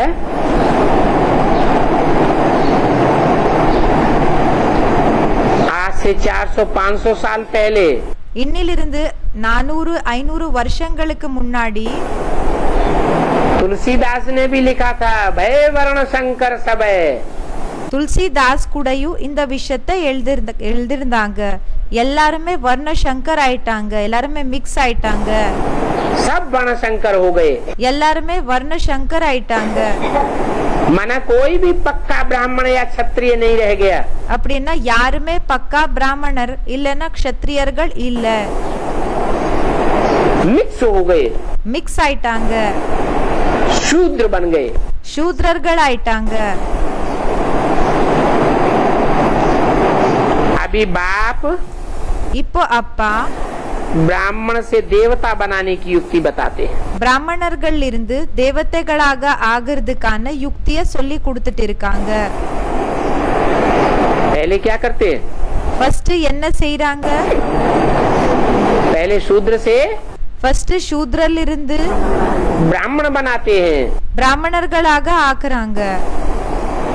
ये एक प्रयास हुआ। இது ஒரு முயற்சி ஆச்சு. फिर बाद में பிறகு ब्राह्मणों को பிராமணர்களுக்கு देवता बनाते हैं। தேவதைகளாக ஆக்குறாங்க. ब्राह्मण किसके द्वारा? பிராமணர்கள் யார் மூலமா? ब्रह्मा द्वारा பிரம்மா மூலமா ब्राह्मण बनते हैं। பிராமணர்கள் ஆகுறீங்க. फिर देवता किसके द्वारा बनेंगे? பிறகு தேவதைகள் யார் மூலமா ஆகுவீங்க? हैं? देवताओं में कौन से देवताएं हैं? யாரோ சொல்றாங்க தேவதைகள் மூலமான்னு. பாபா கேட்டுட்டு இருக்காங்க, எந்த தேவதைகள் மூலமா? जिनके द्वारा हम देवता बनते हैं। யார் மூலமா நம்ம தேவதைகள் ஆகுறோம்? हैं? ब्रह्मा பிரம்மா हैं? என்ன? ब्रह्मा को देवता नहीं कहेंगे? பிரம்மாக்கு தேவதான்னு சொல்ல முடியாதா? कहेंगे।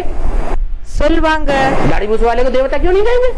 தாடி மீசை இருக்கக்கூடியவங்களுக்கு தேவதைன்னு ஏன் சொல்ல முடியாது? दाढ़ी मूछ वाले को देवता कहेंगे कि नहीं कहेंगे? தாடி மீசை இருக்கக்கூடியவங்களுக்கு தேவதைன்னு சொல்வாங்களா இல்லையா? अब नहीं बोलते। ஒண்ணுமே சொல்லுறதில்ல। बोला சொன்னாங்க कि वकील के द्वारा वकील बनता है, வக்கீல் மூலமா வக்கீல்கள் ஆகுறாங்க, डॉक्टर के द्वारा டாக்டர்ஸ் மூலமா डॉक्टर बनता है, டாக்டர் ஆகுறாங்க, इंजीनियर के द्वारा इंजीनियर மூலமா इंजीनियर बनता है, इंजीनियर ஆகுறாங்க, ब्रह्मा के द्वारा ब्राह्मण बनते हैं, பிரம்மா மூலமா பிராமணர்கள் ஆகுறாங்க, ब्रह्मा के द्वारा देवता பிரம்மா மூலமா தேவதைகள் नहीं बनते। ஆகுறதில்ல। कोई बना क्या? யாராவது ஆனாங்களா? है? कोई नहीं बना। யாருமே ஆகல। क्या ब्रह्मा बाबा देवता नहीं बने? என்ன பிரம்ம பாபா தேவதை ஆகலையா? है? देवता नहीं कहेंगे, क्या क्या कहेंगे? தேவதைன்னு சொல்ல முடியாது, என்னன்னு சொல்வாங்க? फरिश्ता बने। ஃபரிஷ்தா ஆனாங்க। फर्श की दुनिया वालों से இப்போ இந்த உலகத்துல இருக்கக்கூடியவங்களோட उनका अब कोई रिश्ता இப்போ அவங்களது எந்த விதமான கனெக்ஷன் கூடயும் नहीं रहा। இல்ல। तो बोला அப்ப சொன்னாங்க उन देवताओं के लिए कहा जाता है अहिंसा परमो धर्म। அந்த தேவதைகளுக்காக சொல்லப்படுகிறது அஹிம்சா பரமோ தர்ம। उनका परम धर्म क्या है? அவங்களோட பரம் தர்மம் என்ன இருக்குது? उनका परम धर्म है அவங்களோட பரம் தர்மமா இருக்கு अहिंसा। அஹிம்சா। तो वो अब भी அப்போ அவங்க இப்போவும் लड़ाई थोड़े ही करेंगे, யுத்தத்தை பண்ணுவாங்களா என்ன? हिंसा थोड़े ही करेंगे। இம்சைய செய்வாங்களா என்ன? हिंसा की तो बात भी नहीं हो सकती। இம்சாயினோட விஷயமும் இருக்காது। सतयुग और दैवी राज्य की स्थापना, சத்யுகம் பிறகு தெய்வீகமான ராஜ்யத்தினோட ஸ்தாபனா, फिर लड़ाई कहाँ से आई? பிறகு யுத்தம் என்றது எங்கிருந்து வந்தது? जिसके फाउंडेशन में ही अगर लड़ाई होगी, யாரோட ஃபவுண்டேஷன்லயே யுத்தம் இருக்குது, तो सारा सतयुग आदि मध्य अंत क्या हो जाएगा? அப்போ முழு சத்யுகம் முதல் இடைக்கரை என்ன ஆயிடுது? लड़ाई लड़ाई हो जाएगी। வெறும் யுத்தம் தான் இருக்கும்னு சொல்றாங்க। तो जो सतयुग की स्थापना करने वाले हैं, அப்போ யாரு சத்யுகத்தை ஸ்தாபனை செய்யக்கூடியவங்க இருக்காங்க, उनके तो संकल्प मात्र में भी लड़ाई की बात, அவங்களோட சங்கல்பங்கள்ல கூடயும் யுத்தத்தினோட விஷயம், हिंसा की बात இம்சையினோட விஷயம் नहीं होनी चाहिए। இருக்கக்கூடாது। बाहुबल की बात உடல் பலத்தினோட விஷயம் नहीं होनी चाहिए। இருக்கக்கூடாது। सत्युगी देवताएं சத்யுகி தேவதைகள் असुरों के पास आकर लड़ेगा, அசுரர்கள் கிட்ட வந்து யுத்தம் செய்வாங்க। ऐसा हो नहीं सकता। இப்படி ஆக முடியாது। फिर कौन लड़ेगा? பிறகு பாபா கேட்டுட்டு இருக்காங்க, யாரு யுத்தத்தை செய்வாங்க? असुर जाकर लड़ेंगे அசுரர்கள் அதிகம் சண்டை போடுவாங்களா, या देवताएं जाकर लड़ेंगे? இல்லன்னா தேவதைகள் அதிகம் சண்டை போடுவாங்களா? जो आसुरी संस्कार वाली आत्माएं हैं, யாரு ஆசுரி சம்ஸ்காரங்கள் இருக்கக்கூடிய ஆத்மாக்கள் இருக்காங்க, वो ही खिटखिट पैदा करती हैं पहले। அவங்க தான் ஃபர்ஸ்ட் பிரச்சனைகளை ஸ்டார்ட் பண்றாங்க, சண்டைய ஸ்டார்ட் பண்றாங்க। ये पुरानी दुनिया है। இது பழைய உலகமா இருக்குது। तो तो जो पुरानी दुनिया है वो नई दुनिया हो कैसे सकती है? இப்போ பழைய உலகம் என்ன இருக்குதோ அது புது உலகமாக எப்படி ஆக முடியும்? भक्ति मार्ग में तो मनुष्य जो सुनाते हैं सुनते हैं, பக்தி மார்க்கத்துல மனிதர்கள் என்ன சொல்றாங்க சொல்ல வைக்கிறாங்க, वो सत्य सत्य कहते रहते हैं। என்ன கேக்குறாங்க பிறகு சொல்றாங்க, அத என்ன செய்யறாங்கன்னா உண்மையாதான் இருக்குது உண்மையாதான் இருக்குதுன்னு சொல்லிக்கிறாங்க। अभी तुम तो कोई शास्त्रों की बातें नहीं सुनाते हो। இப்ப நீங்க சாஸ்திரங்களினோட விஷயங்களை ஒன்னும் சொல்லுறது இல்ல। तुम खुद गीता भी नहीं सुनते हो। நீங்க சுயம் கீதைய கூடயும் கேக்குறது இல்ல। क्या? என்ன? तुम ब्राह्मण பிராமணர்களா இருக்கிற நீங்க अभी இப்போ गीता भी नहीं सुनते हो। கீதைய கூடயும் கேக்குறது இல்ல। आगे तो सुनते थे। முன்னாடி கேட்டுட்டு இருந்தீங்க। आगे माने முன்னாடி என்ன? यज्ञ के आदि में யக்ஞத்தினோட ஆரம்பத்துல वही संस्कृत की गीता के अर्थ बैठ बताते थे। அந்த சான்ஸ்கிருத்தினோட கீதையினோட அர்த்தத்தை தான் உட்கார்ந்து சொல்லிட்டு இருந்தாங்க, सुनाते थे, கேட்டுட்டு இருந்தாங்க, சொல்லிட்டு இருந்தாங்க। और ब्राह्मण बच्चे सुनते थे। பிறகு பிராமண குழந்தைகள் கேட்டுட்டு இருந்தாங்க। गीता सुनने के लिए मनुष्य कितने ढेर के ढेर जाते हैं। கீதைய கேக்குறதுக்காக மனிதர்கள் எவ்வளவு போயிட்டு இருப்பாங்க, நிறைய பேர் போகிறாங்க। बाप कहते हैं அப்பா சொல்றாங்க कि इनमें तो कोई बुद्धि की बात नहीं है। இதுல புத்தியினோட விஷயம் ஒண்ணுமே இல்ல। किसमें? எதுல? गीता के श्लोकों में। கீதையினோட ஸ்லோகங்கள்ல भगवान को सर्वव्यापी बताई दिया। பகவானுக்கு சர்வ வியாபின்னு சொல்லிட்டாங்க। ये बुद्धि की बात हुई क्या? இது புத்தியினோட விஷயமாச்சா?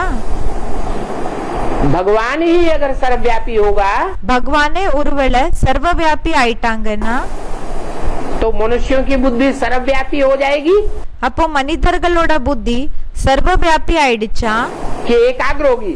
இல்லன்னா ஒரு நிலை ஆயிடுச்சா? सर्वव्यापी बन जाएगी। சர்வ வியாபி ஆயிடுச்சு। ये तो और ही बुद्धि को भटकाना हुआ।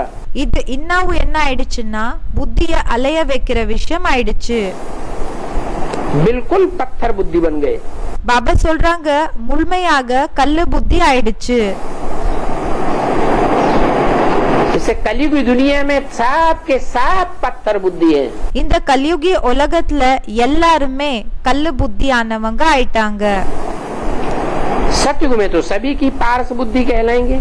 சத்யுகத்துல எல்லாருதுமே தங்கமான புத்தின்னு சொல்லப்படும்।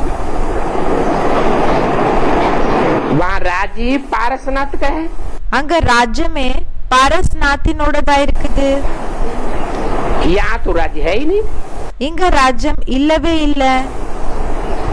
पहले करके राजाएं थे। ஃபர்ஸ்ட் எப்படின்னா ராஜாக்கள் இருந்தாங்க। वो राजाएं भी अपवित्र थे। அந்த ராஜாக்கள் கூடயும் अपवित्रமாக இருந்தாங்க। अभी से 100-200 साल पहले இப்போ 100 வருஷம் 200 வருஷத்துக்கு முன்னாடி दुनिया में உலகத்துல किसका राज्य था? யாரோட ராஜ்யம் இருந்தது? प्रजातंत्र राज्य था। பிரஜாதந்திரத்தினோட ராஜ்யம் இருந்ததா? அப்படின்னா மக்களாட்சி இருந்ததா? राजाओं का राज्य था। ராஜாக்களோட ராஜ்யம் இருந்தது। अभी तो वो राजाओं का राज्य भी இப்போ அந்த ராஜாக்களினோட ராஜ்யம் கூடயும் खलास हो गया। முடிஞ்சு போயிடுச்சு।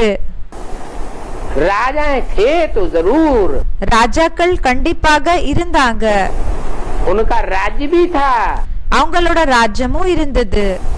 लेकिन वो पवित्र थे या अपवित्र थे? ஆனா அவங்க தூய்மையாக இருந்தாங்களா இல்லன்னா अपवित्रமாக இருந்தாங்களா? अपवित्र राजाएं थे तो यथा राजा, अपवित्र ராஜாக்கள் இருந்தாங்க। அப்போ யதா ராஜா ராஜாக்கள் எப்படியோ तथा प्रजा भी अपवित्र थी। அதே மாதிரிதான் பிரஜைகள் கூடயும் अपवित्रமாக இருந்தாங்க। भले उनको रतन जड़ित ताज था, பலே அவங்களுக்கு ரத்னம் பாபா சொல்றாங்க பலே அவங்களுக்கு ரத்னம் ஃபிக்ஸ் ஆயிருக்கிற அந்த கிரீட்டங்கள் இருந்தது. क्या ताज तो था उन राजाओं को, रत्नों से जड़ा हुआ ताज होता था, परंतु கிரீட்டம் இருந்தது அந்த ராஜாக்களுக்கு, ரத்னங்கள் ஃபிக்ஸ் ஆயிருக்கிற கிரீடங்கள் இருந்தது. क्या नहीं था? ஆனா என்ன இருக்கல? पवित्रता का ताज பவித்திரத்தையினோட கிரீடம் नहीं था. இருக்கல. लाइट अर्थात पवित्रता नहीं थी. லைட் அப்படின்னா பவித்திரத்தைன்றது இருக்கல. वहाँ नई दुनिया में तो सब पवित्र थे. அங்க புது உலகத்துல எல்லாருமே தூய்மையாக இருந்தாங்க. परंतु इसका ये मतलब नहीं है ஆனா இதுக்கு அர்த்தம் இப்படி இல்ல कि वहाँ नई दुनिया में कोई ऐसे पवित्रता का ताज होता है. இப்போ பழைய உலக அந்த ஒரு உலகத்துல புது உலகத்துல இந்த ரத்னம் அப்படின்னா இந்த ஒரு கிரீடம் என்றது जो सबको दिखाई देता है. இருக்கும்.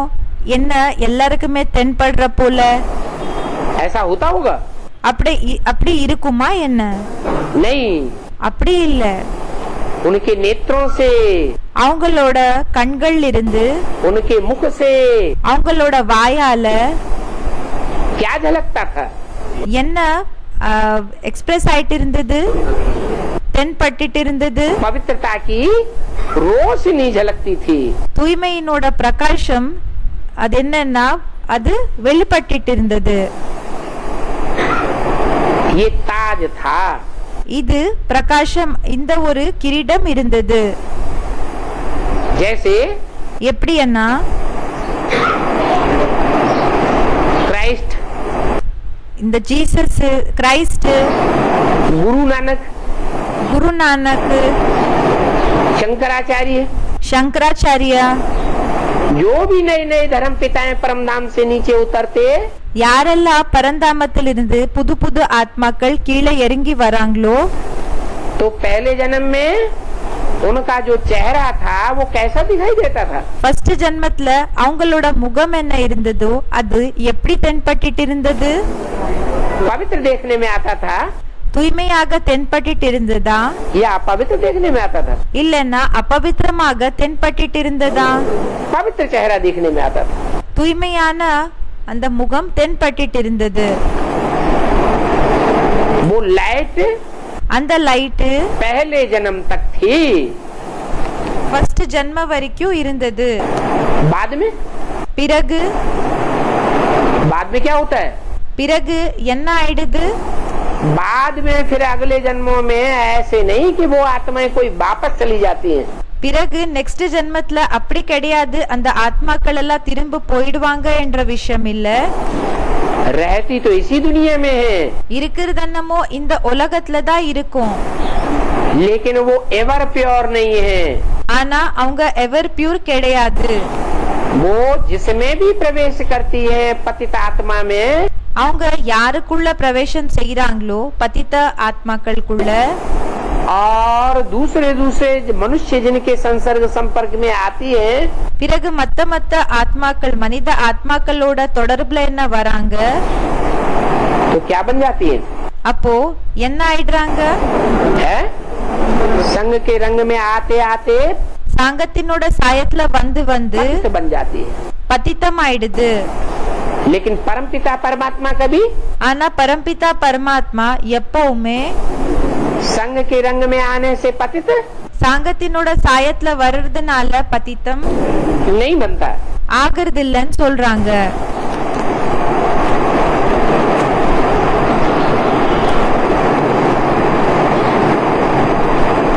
तो ये जो चित्रों में पवित्रता की निशानी दिखाई जाती है, அப்போ பாபா சொல்லிட்டு இருக்காங்க, சித்திரத்துல இந்த தூய்மைக்கான அந்த அடையாளம் என்ன தென்படுதோ ये किस समय की बात है? இது எந்த நேரத்தினோட விஷயமா இருக்குது? है मार्ग में जो भी चित्र बनते हैं देवताओं के, பக்தி மார்க்கத்துல ஏதெல்லாம் சித்திரங்கள் உருவாகுதோ தேவதைகளது वो किस समय की यादगार है? அது எந்த நேரத்தினோட நினைவார்த்தமா இருக்குது? है संगम युग की यादगार। சங்கம் யுகத்தினோட நினைவார்த்தமா இருக்குது।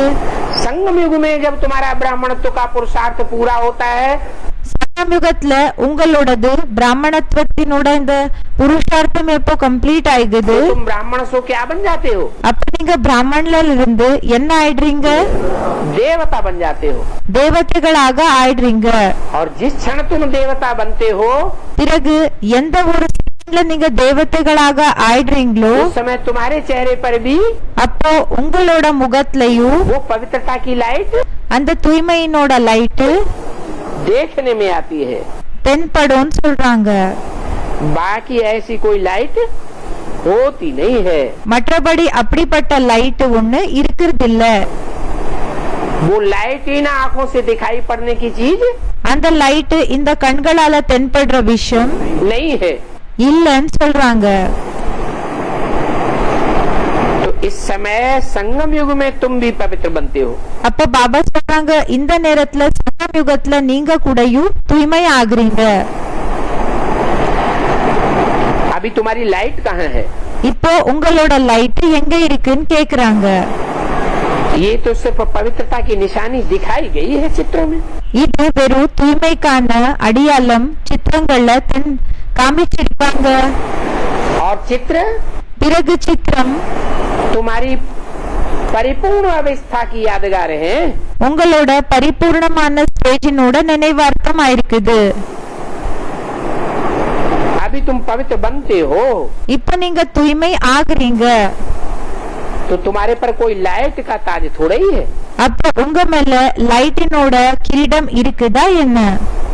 हाँ, आत्मा जानती है ஆமா, ஆத்மாக்கு தெரிஞ்சிருக்குது कि हम बाप से योग रख करके நாம அப்பா கூட யோகத்தை வச்சு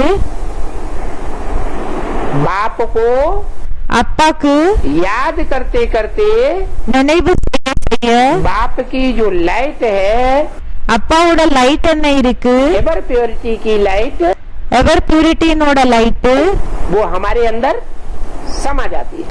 அது நமக்குள்ள அடங்கிடும் சொல்றாங்க। फिर वहाँ विकार का नाम निशान नहीं रहेगा। பிறகு அங்க விகாரத்தினோட பேரு அடையாளம் கூடயும் இருக்காதுன்னு சொல்றாங்க। अभी तो विकृति आती है, இப்போ விக்ருதி விபரீத செயல்கள் என்றது வருது। मन में भी विकार आता है। மனசுக்குள்ள கூடயும் விகாரம் என்றது வருது। मन के संकल्प जो बीज है, மனதினோட சங்கல்பங்கள் அப்படி என்ன விதை என்ன இருக்குது? बीज में ही विकार आवेगा। விதைக்குள்ளதான் விகாரம் வந்ததுன்னா तो इंद्रियों में भी विकार आवेगा या नहीं आवेगा? அப்போ இந்திரியங்களுக்குள்ளயும் விகாரம் வருமா இல்லையா? आवेगा। வரும்। जब तुम्हारी ऐसी स्टेज बन जाए எப்போ உங்களோட ஸ்டேஜ் அப்படி ஆயிடுதோ कि संकल्प मात्र में भी विकार न आवे, என்னன்னா சங்கல்பங்கள்ல கூடயும் விகாரம் என்றது வரக்கூடாது। तो इंद्रियां भी அப்போ இந்திரியங்கள் கூடயும் कैसी बन जाएंगी? எப்படி ஆயிடும்? निर्विकारी बन जाएंगी। நிர்விகாரி ஆயிடும் சொல்றாங்க। निराकारी, निर्विकारी, निरहंकारी कहे जाएंगे। நிராகாரி நிர்விகாரி நிரஹங்காரின்னு சொல்லப்படுவீங்க। नई दुनिया में तो विकार का नाम निशान भी नहीं होता। அங்க புது உலகத்துல விகாரத்தினோட பேரு அடையாளம் கூடயும் இருக்காது।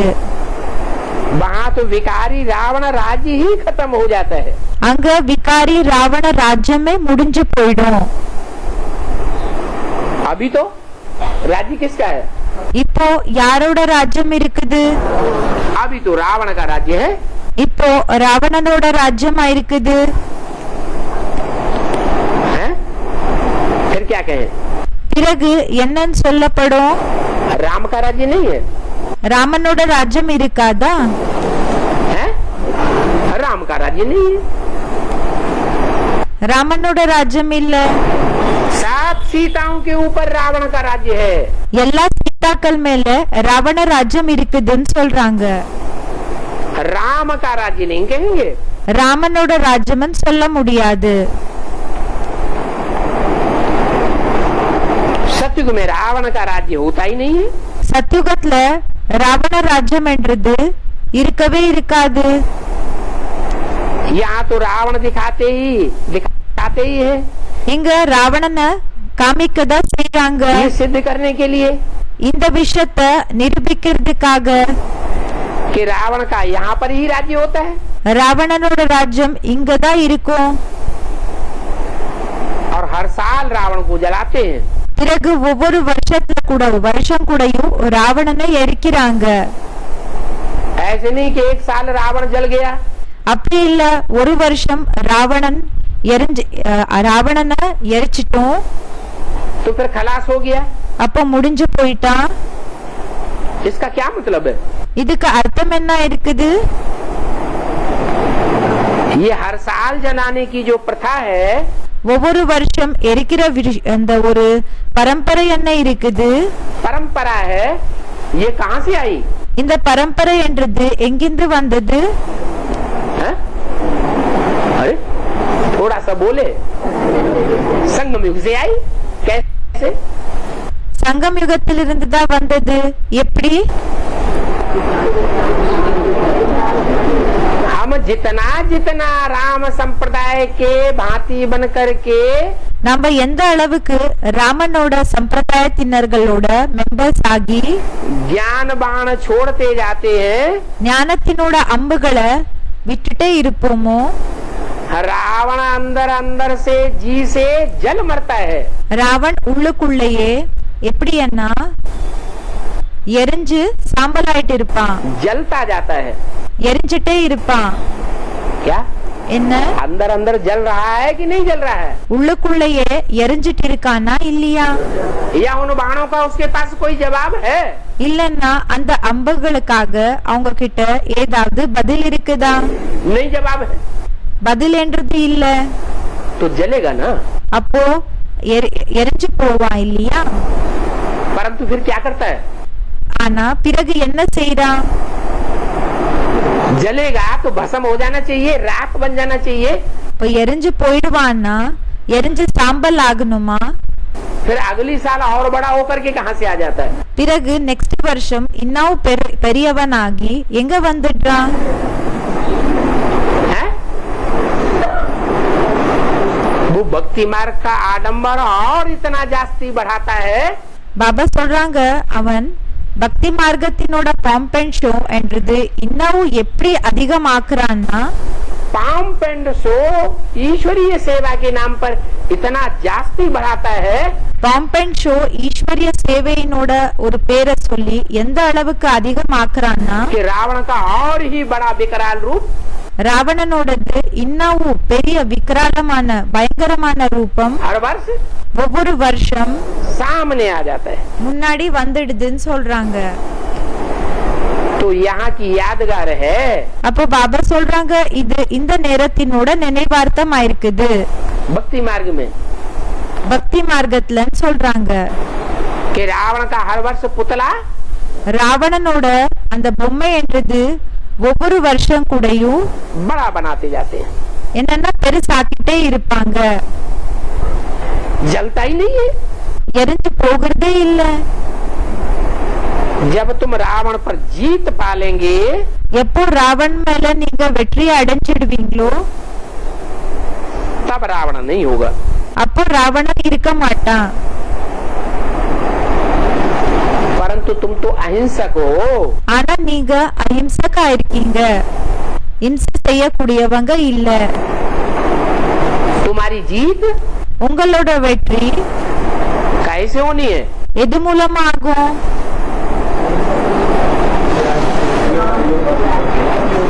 तुम्हारी जीत உங்களோட வெற்றி इंद्रियों के बल से नहीं होगी। இந்திரியங்களினோட பலம் மூலமா ஆகாது. ये वाचा भी क्या है? இந்த வாச்சா கூட பேச்சு கூட என்ன இருக்குது? वाचा भी பேச்சு கூடயும் जो जिव्या इंद्रिय है, இந்த நாக்கு இருக்கு இல்லையா, वहाँ से वाचा निकलती है। அங்கிருந்து பேச்சென்றது வருது. वाचा से जीत नहीं होगी. பேச்சு மூலமா பாபா சொல்றாங்க வெற்றி என்றது கிடைக்காது. कोई भी इंद्रियों से जीत नहीं होगी. எந்த இந்திரியங்கள் மூலமா கூடயும் வெற்றி என்றது கிடைக்காதுன்னு சொல்றாங்க. कैसे जीत होगी? வெற்றி என்றது எப்படி கிடைக்கும்? है?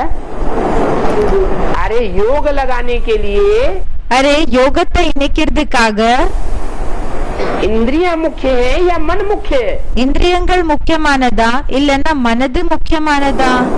मन मुख्य. மனசு முக்கியமானது. तो मन जब तुम्हारा एकाग्र हो जाएगा, பாபா சொல்றாங்க மனது எப்போ உங்களோடது ஒரு நிலை ஆயிடுமோ तब तुम्हारी रावण पर அப்போ உங்களோட ராவணன் என்ன இருக்கா இல்லையா அவன் மேல உங்களோட जीत हो जाएगी. வெற்றி என்றது கிடைச்சிடும் சொல்றாங்க. तो योग बल से तुम्हारी जीत होती है. அப்ப பாபா சொல்லிட்டு இருக்காங்க யோக பலம் மூலமா உங்களோட வெற்றி என்றது கிடைக்கும் உங்களுக்கு. योग बल कहो, याद बल कहो. யோக பலமன் சொல்லுங்க, நினைவினோட பலமன் சொல்லுங்க. याद कैसे करना है? நினைவு என்றது எப்படி செய்யணும்? इंद्रियों से ना याद किया जाता है क्या? இந்திரியங்கள் மூலமா நினைவு செய்யப்படுகிறதா? इंद्रियों से थोड़ा याद किया जाता है. இந்திரியங்கள் மூலமா நினைவு என்றது செய்யப்படுகிறதில்ல. कैसे याद करते हैं? நினைவு என்றது எப்படி செய்றாங்க? मन बुद्धि से याद किया जाता है. மன புத்தி மூலமா நினைவு என்றது செய்யப்படுகிறது. तो याद की यात्रा से हमारे जन्म जन्मांतर के पाप भस्म होते हैं. அப்போ நினைவினோட யாத்திரை மூலமா நம்மளோட ஜென்ம ஜென்மாந்தரத்தினோட பாவ செயல்கள் எல்லாமே எரிஞ்சு சாம்பல் ஆகும். ये बात भी तुम जानते हो. இந்த விஷயத்தை பற்றியும் உங்களுக்கு தெரியும். क्या? என்ன? क्या?